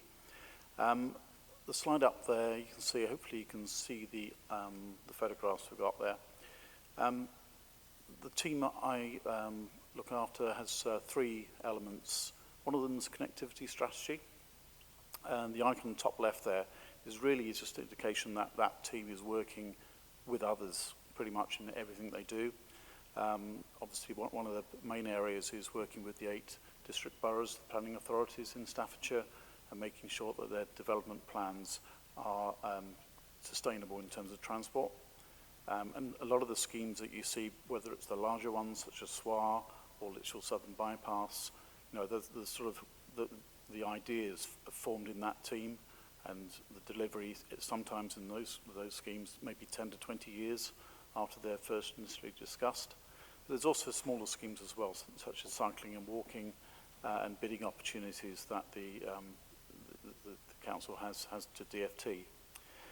There's also the wider agenda, working with Midlands Connect, West Midlands Railway, and making sure that we're linked in, being the Staffordshire voice in those sort of wider, whether it's regional or sub-regional discussions about transport and connectivity.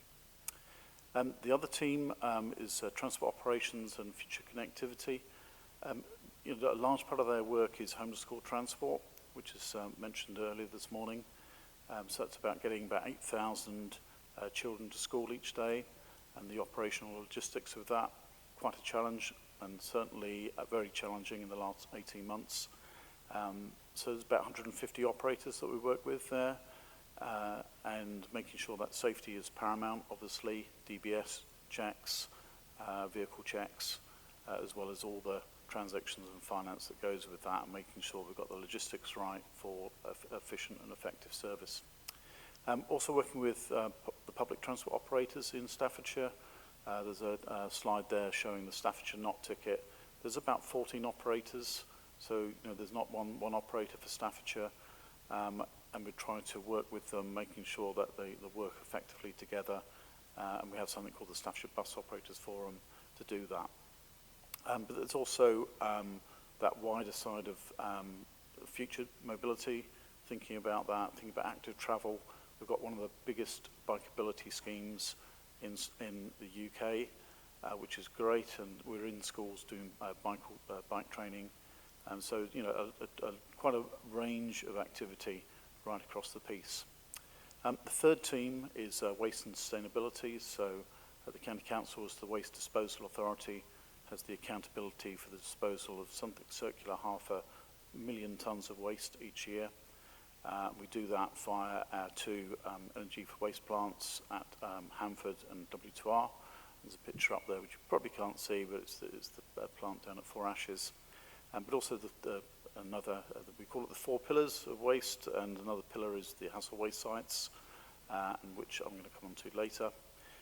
And also with the recycling credits, working with their district and borough partners for the green waste and also the dry mixed recycling. So plenty going on. And then finally, the climate change element. So, I mean, climate change obviously impacts pretty much every part of the organisation, but we hold the ring on that. We've recently published a framework which went through Cabinet in February, and we've got an action plan running, Action Plan 1.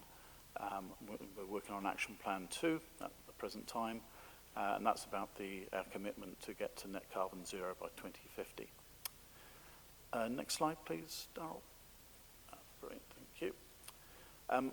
In terms of service area priorities, you probably the text is far too small up there, and I've sort of touched on a number of them, so I won't go through them all, but there's something called the LC WIP, the Local Cycling Walking Infrastructure Plan, which is a bidding opportunity that we've had from DFT.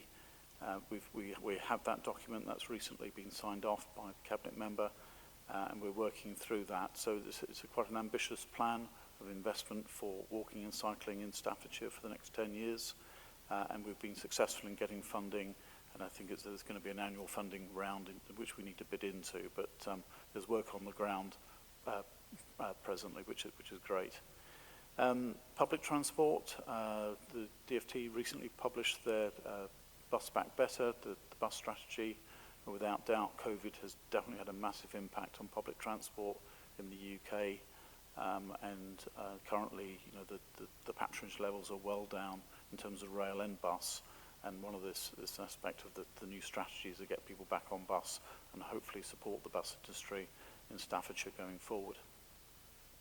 Homeschool transport is one of our, obviously a key priority every year, certainly working through COVID, and as we go to the new normal, understanding that, and it's certainly a challenging area, and one we keep a close focus on. The other aspects in terms of the household waste recycling cabinet members, the members here may be aware that in March this year, Cabinet made a decision to bring the service back in-house. That's probably hasn't been an in-house service for probably 25 years or more than 25 years.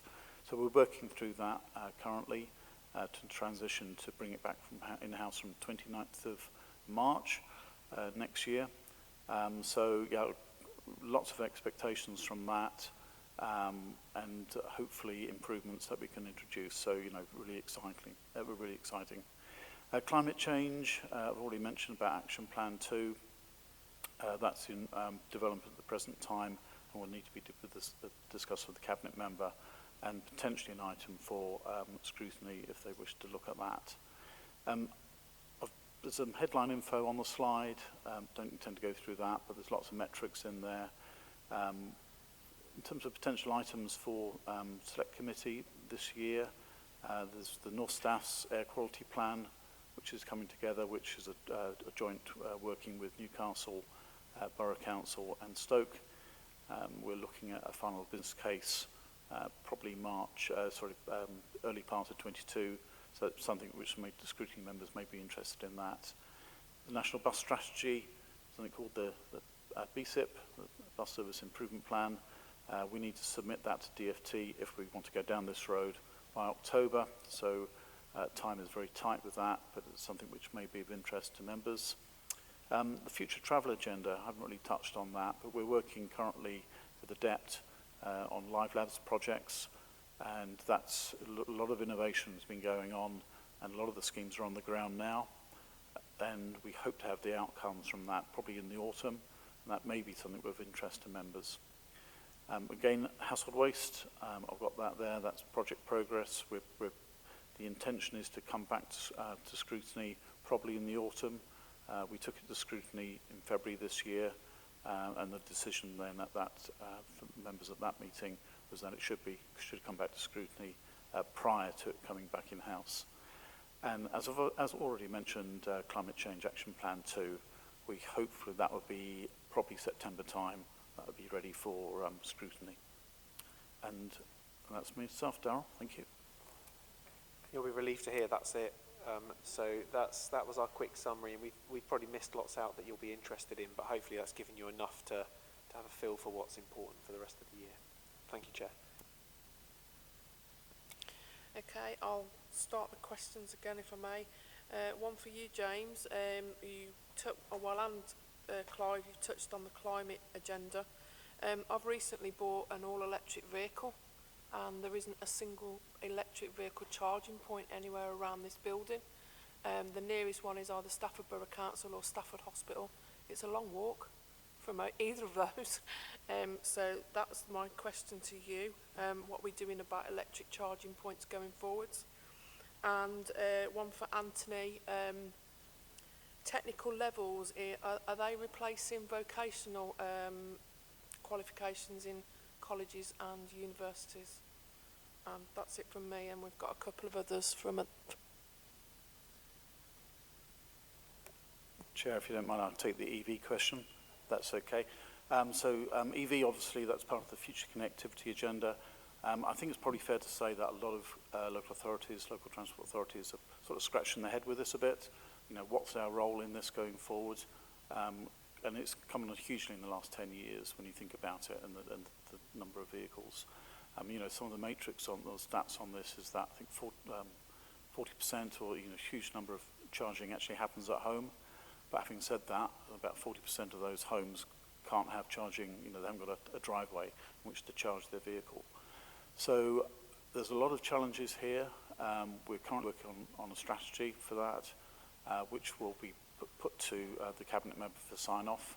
There's funding available, but it's understanding what the commercial market can provide in this space and where we need to step in, where there's market failure.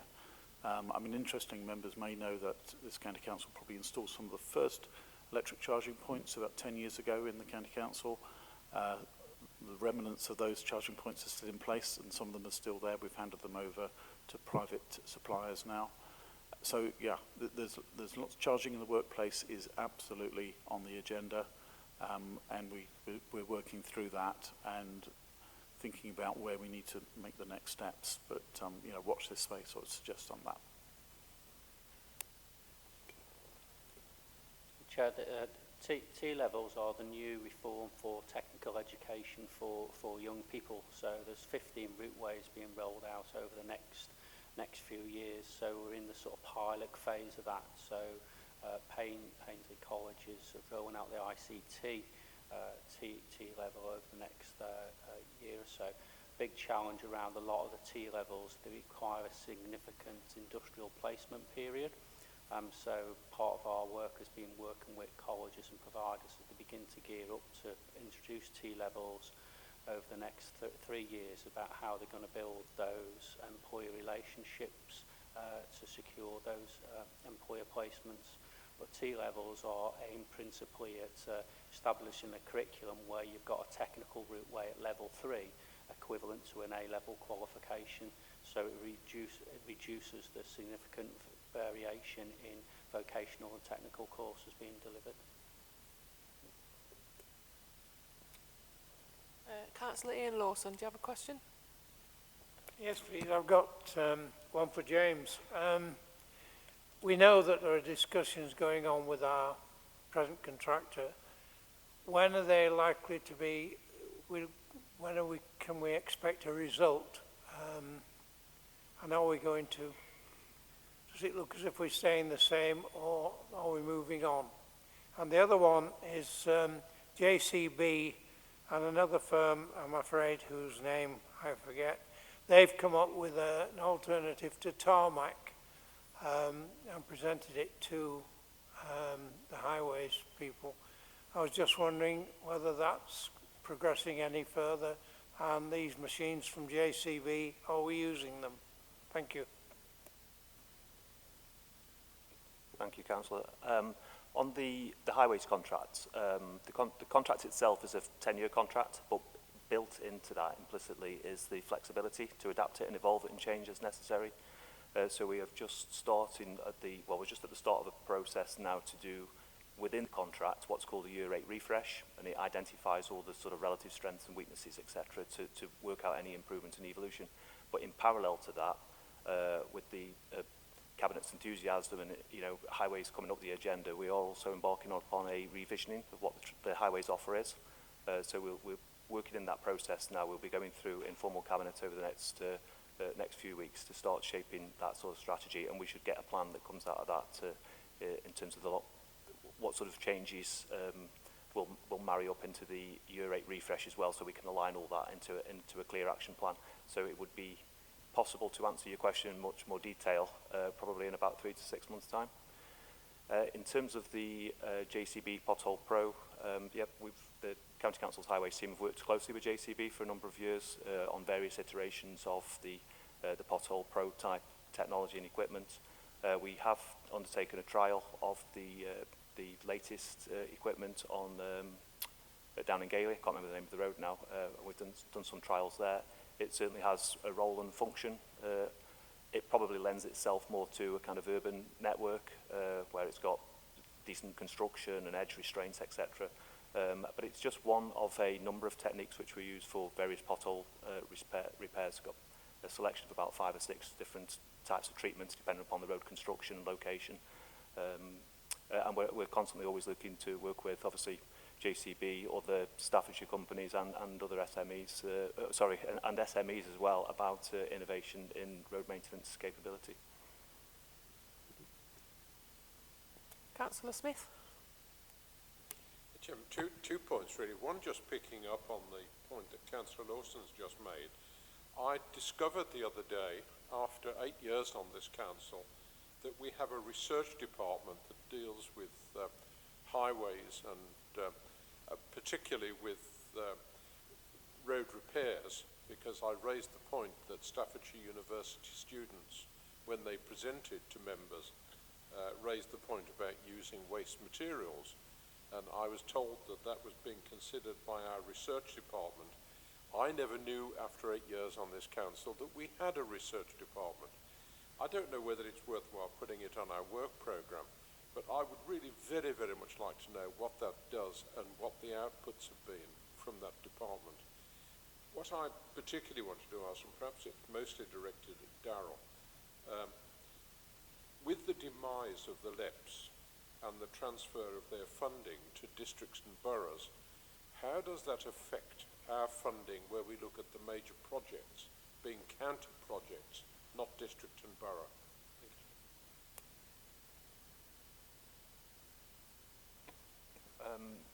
Yeah, the research development, there are, rather than a bespoke or specific department, it's throughout many of the teams. So we do have a highways laboratory, which I did refer to in the short presentation I gave there, which do quite a lot of research and development work nationally and locally, and we do trials and work with various different material providers, etc., to test things such as the JCB Pothole Pro on Staffordshire's network.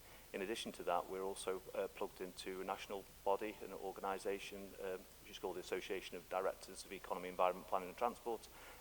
They work closely with the Department for Transport and have a national innovation and research and development programme.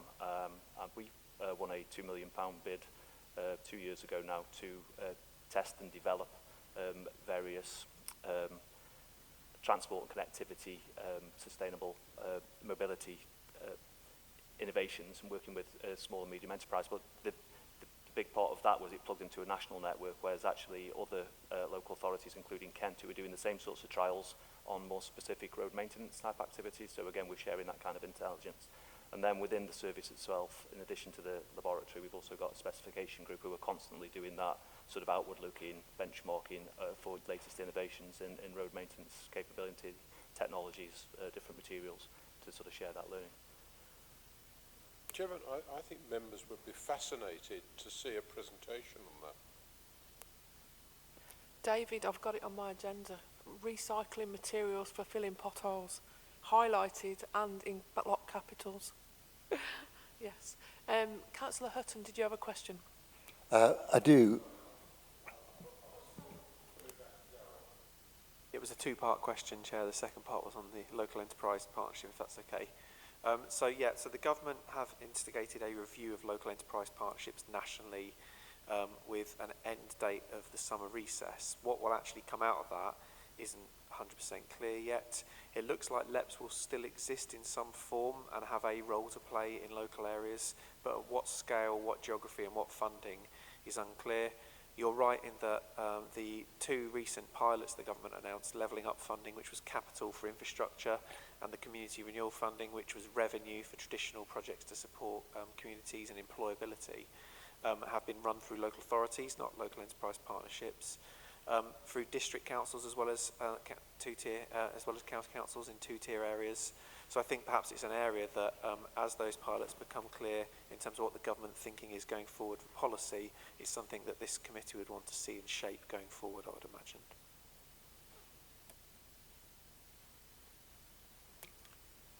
Sorry, now I'm getting all mixed up in my paperwork. Councillor Hutton, do you have your question? I do. Thank you, Chair. Just before I start questions, I was interested in the infrastructure plan final report and the North Staffordshire AQ plan, and is it easy to get access to those? Or perhaps somebody could send me a link so that I can read them. But my questions, Anthony mentioned better paid jobs is good for the county. Well, a lot of my farming friends who are trying to set up businesses would like to move into the digital arena, and the infrastructure is almost non-existent in the rural community for high-speed internet. And that is something that I think is just as important as non-potholed highways. Also mention was made of rather a lot of EU funding in skills, and how is that being replaced? And I think that will do. Those will do. Thank you. Shall I start, Chair? Yeah, so on the point around the digital infrastructure, you're right, that's an absolute priority for the County Council, and I would suggest that this is a committee that would want to see the next... We have a digital infrastructure strategy for how we're going to close that gap, so it feels like something that this committee would want to see how that's progressing. A lot of it will be market-led, and it's about our role in making sure the market fills the gap and where we need to intervene, because you're right, there's some areas that don't get that access they need. And then on the second point, the EU funding is coming to an end. I think it's in 2023, looking at Tony. And the pilot we're involved with nationally at the moment around the Community Renewal Fund is the government testing how, once that money doesn't get paid over to Europe, how it gets spread across the UK as part of the Levelling Up agenda. So we're piloting that through the Community Renewal Fund, and then from that should come the UK Shared Prosperity Fund. And once that policy is announced by government, we'll be able to bring an update back to committee. Anthony, do you want to come back on the second one? The Community Renewal Fund or the EU funding? No, not fine. Councillor Hudson? Yeah, just a couple of points. Employability, there seems to be a lot of vacancies in the hospitality sector within the country and the county. They're not high-paid jobs, but I still think, what are we going to do to encourage people to fill those vacancies? And the second thing is to do with the Safer Roads partnership within Staffordshire. It hurts me a little bit being a retired police officer, having spent 30 years in Staffordshire, making people's lives safer, that there seems to be three ways in which we can look at our roads and make them safe, and that is education, enforcement and engineering. Now, education seems to, the county do a lot towards the education, and engineering is very expensive, and we can't always do that straight away because we have to sort of put forward a plan to get the money to do our engineering. So then we come into enforcement, and at the moment there seems to be a lack of willingness by the people that enforce the traffic regulations to do it. In my particular division, I've got some issues where our county enforcement officers can't deal with it because it's not within their powers. And I've written to one of our partners, Staffordshire Police, and asked for their help, and I don't even get a response to it. And it is putting people's lives at risk in Uttoxeter. There's a couple of areas that we need to address, and I'm just wondering what we're going to do in the future to make sure that we are partners, and it's not just the county council and the local councils that are doing all the work. We need, we need to be backed up by the road policing team, which I think has now been increased up to 20. The police commissioner says that we're going to have 250 recruits in Staffordshire Police, and he wants to look at the way in which patrols are put into our communities, because if you talk to the public, their perception is that we're not getting the service that we deserve, and I think that we need to start addressing this. Thank you. Does anyone want to come, James or Darryl? Oh, on the last point around the Safer Roads partnership, I know it's something that has come to this scrutiny committee quite a while ago, and it feels like at least once a year we should be scrutinising how it's performing, how we influence it, how we make sure it's doing the things that matter to our residents. So it feels like that will be something on the forward plan, that we get the update of how it's working, where those split of powers are. But I think you know from your experience on the ground the issues, but just a chance for the committee to kind of really dig into that and ask all the right questions and challenge where it's going. On the point around the hospitality, I don't know if either Anthony or Tony want to say a bit about the work we're doing to support people into work, but as Tony mentioned, the triage service is a big part of how we connect those at risk of losing their job into those vacancies that exist in other sectors, including hospitality. But I know Anthony's doing a lot of work with that sector overall, as well as Tony, so if either of you want to add anything to that. Chair, if I may, we're working very closely with the Destination Management Partnership to do more work around how we can support leisure, hospitality and tourism sectors, because we recognise that they've been really badly hit by COVID-19. So the County Council's found the resources to provide support for an enhanced marketing campaign this year, primarily to support the tourism sector, but we're also looking to develop an advocate for leisure tourism and hospitality so that they can act as a champion to drive forward and ensure that the opportunities are made available, and working with Tony's team, people have the right skills to take advantage of those opportunities.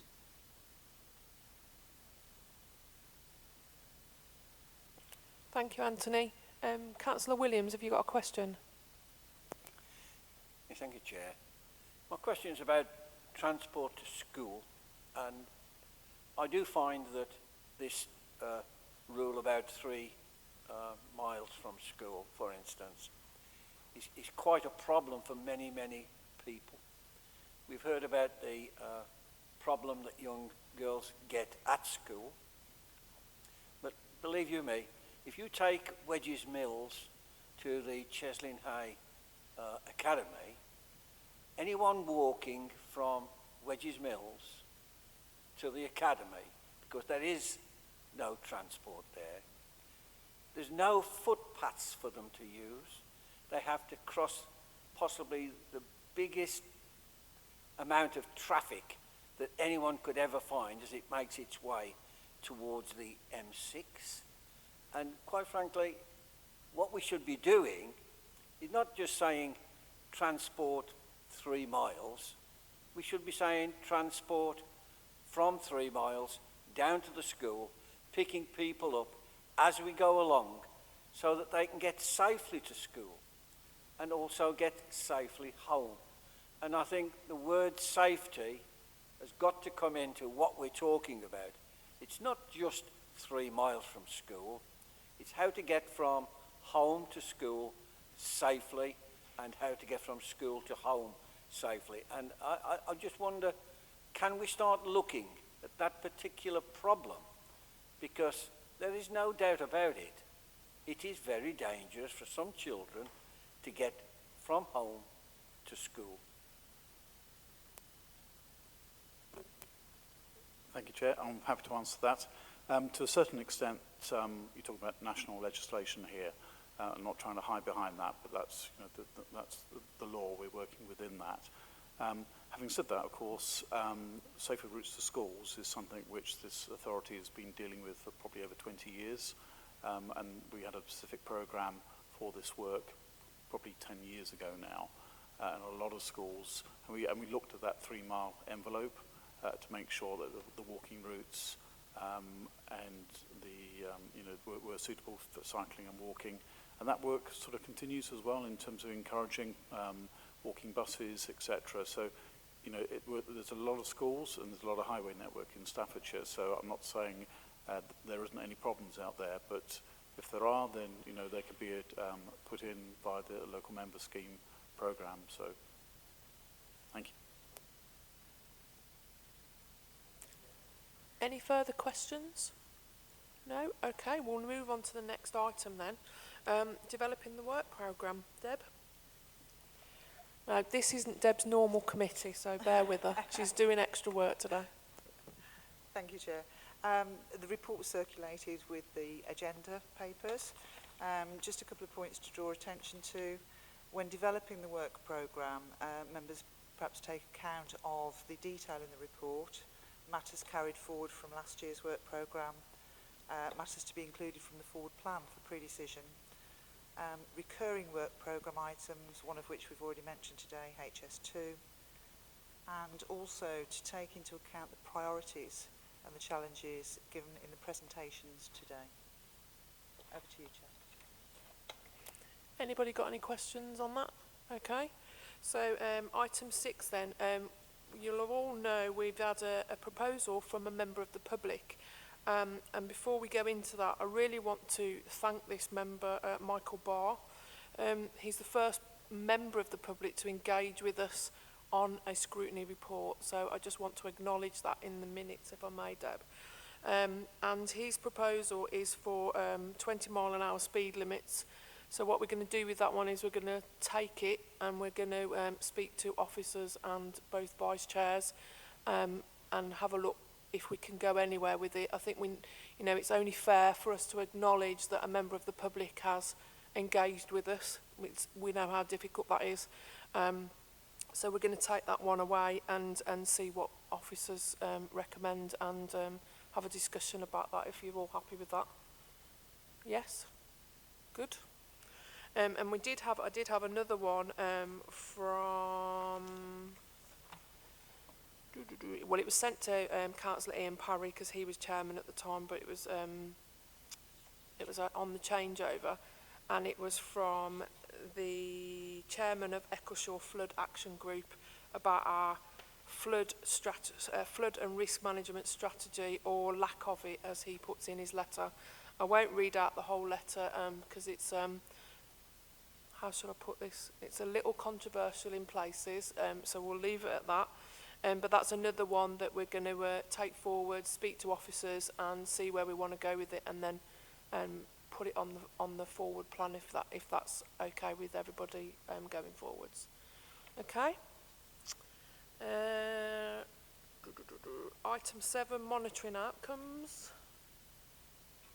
that you again, Deb? Thank you, Chair. I think this we may have got some of the agenda mixed up there. But monitoring outcomes, the purpose of scrutiny is to make recommendations and to monitor our work programme. And what we will be doing through the monitoring of the work programme is picking up any actions that have been identified and taking them forward, and just doing checks and balances to make sure that actions are moving forward and that officers are doing as the committee officers. Okay, Chair. Microphone. So the date of the next meeting is Friday the 23rd of July at 10 o'clock. Venue to be confirmed. I'm guessing it'll be in here. I don't envisage any changes currently. And on that work programme, we currently have the All-Party Working Group, Future Economy and Enterprise, Economic Recovery, Renewal and Transformation Quality Review, and HS2 Update. Councillor Smith, did you want to come in? Only quickly, Chairman. I think by default we've added several items to our work programme, but I think we ought to just perhaps confirm. My understanding is that we're looking at adding highway repair development to our work programme to look at a report on that. I think we also, by default, added climate change to our work programme. And I would like at some sort of stage, because I think all of us as local members have problems with our DHPs on looking at certain things that we want to do, particularly if you want to introduce speed limits, become very, very expensive to do. And I just think whether we might have had a look globally across the county and looked at a single introduction of speed limits or whatever we were looking to do, which would be very, very much cheaper than the sort of £7,000 budget that you would have, which wipes out your DHP funding, just to put one programme in. And I just think that as part of that, together with the 20-mile-an-hour limit that we're looking at, we might have been slightly broader, Chairman. Thank you. Thank you for that, Councillor Smith. We'll take those forward for the next meeting in September. And we haven't got anything to exclude the public for. So that brings us to the end of today's agenda. And I thank you all for your attendance. thank you for bearing with me. It's quite difficult to watch what's going on here and on there, and then I've got it on behind me as well. So thank you very much for your patience. Thank you for our officers for attending in person and online, and I'll see you all on July the 23rd. Thank you very much.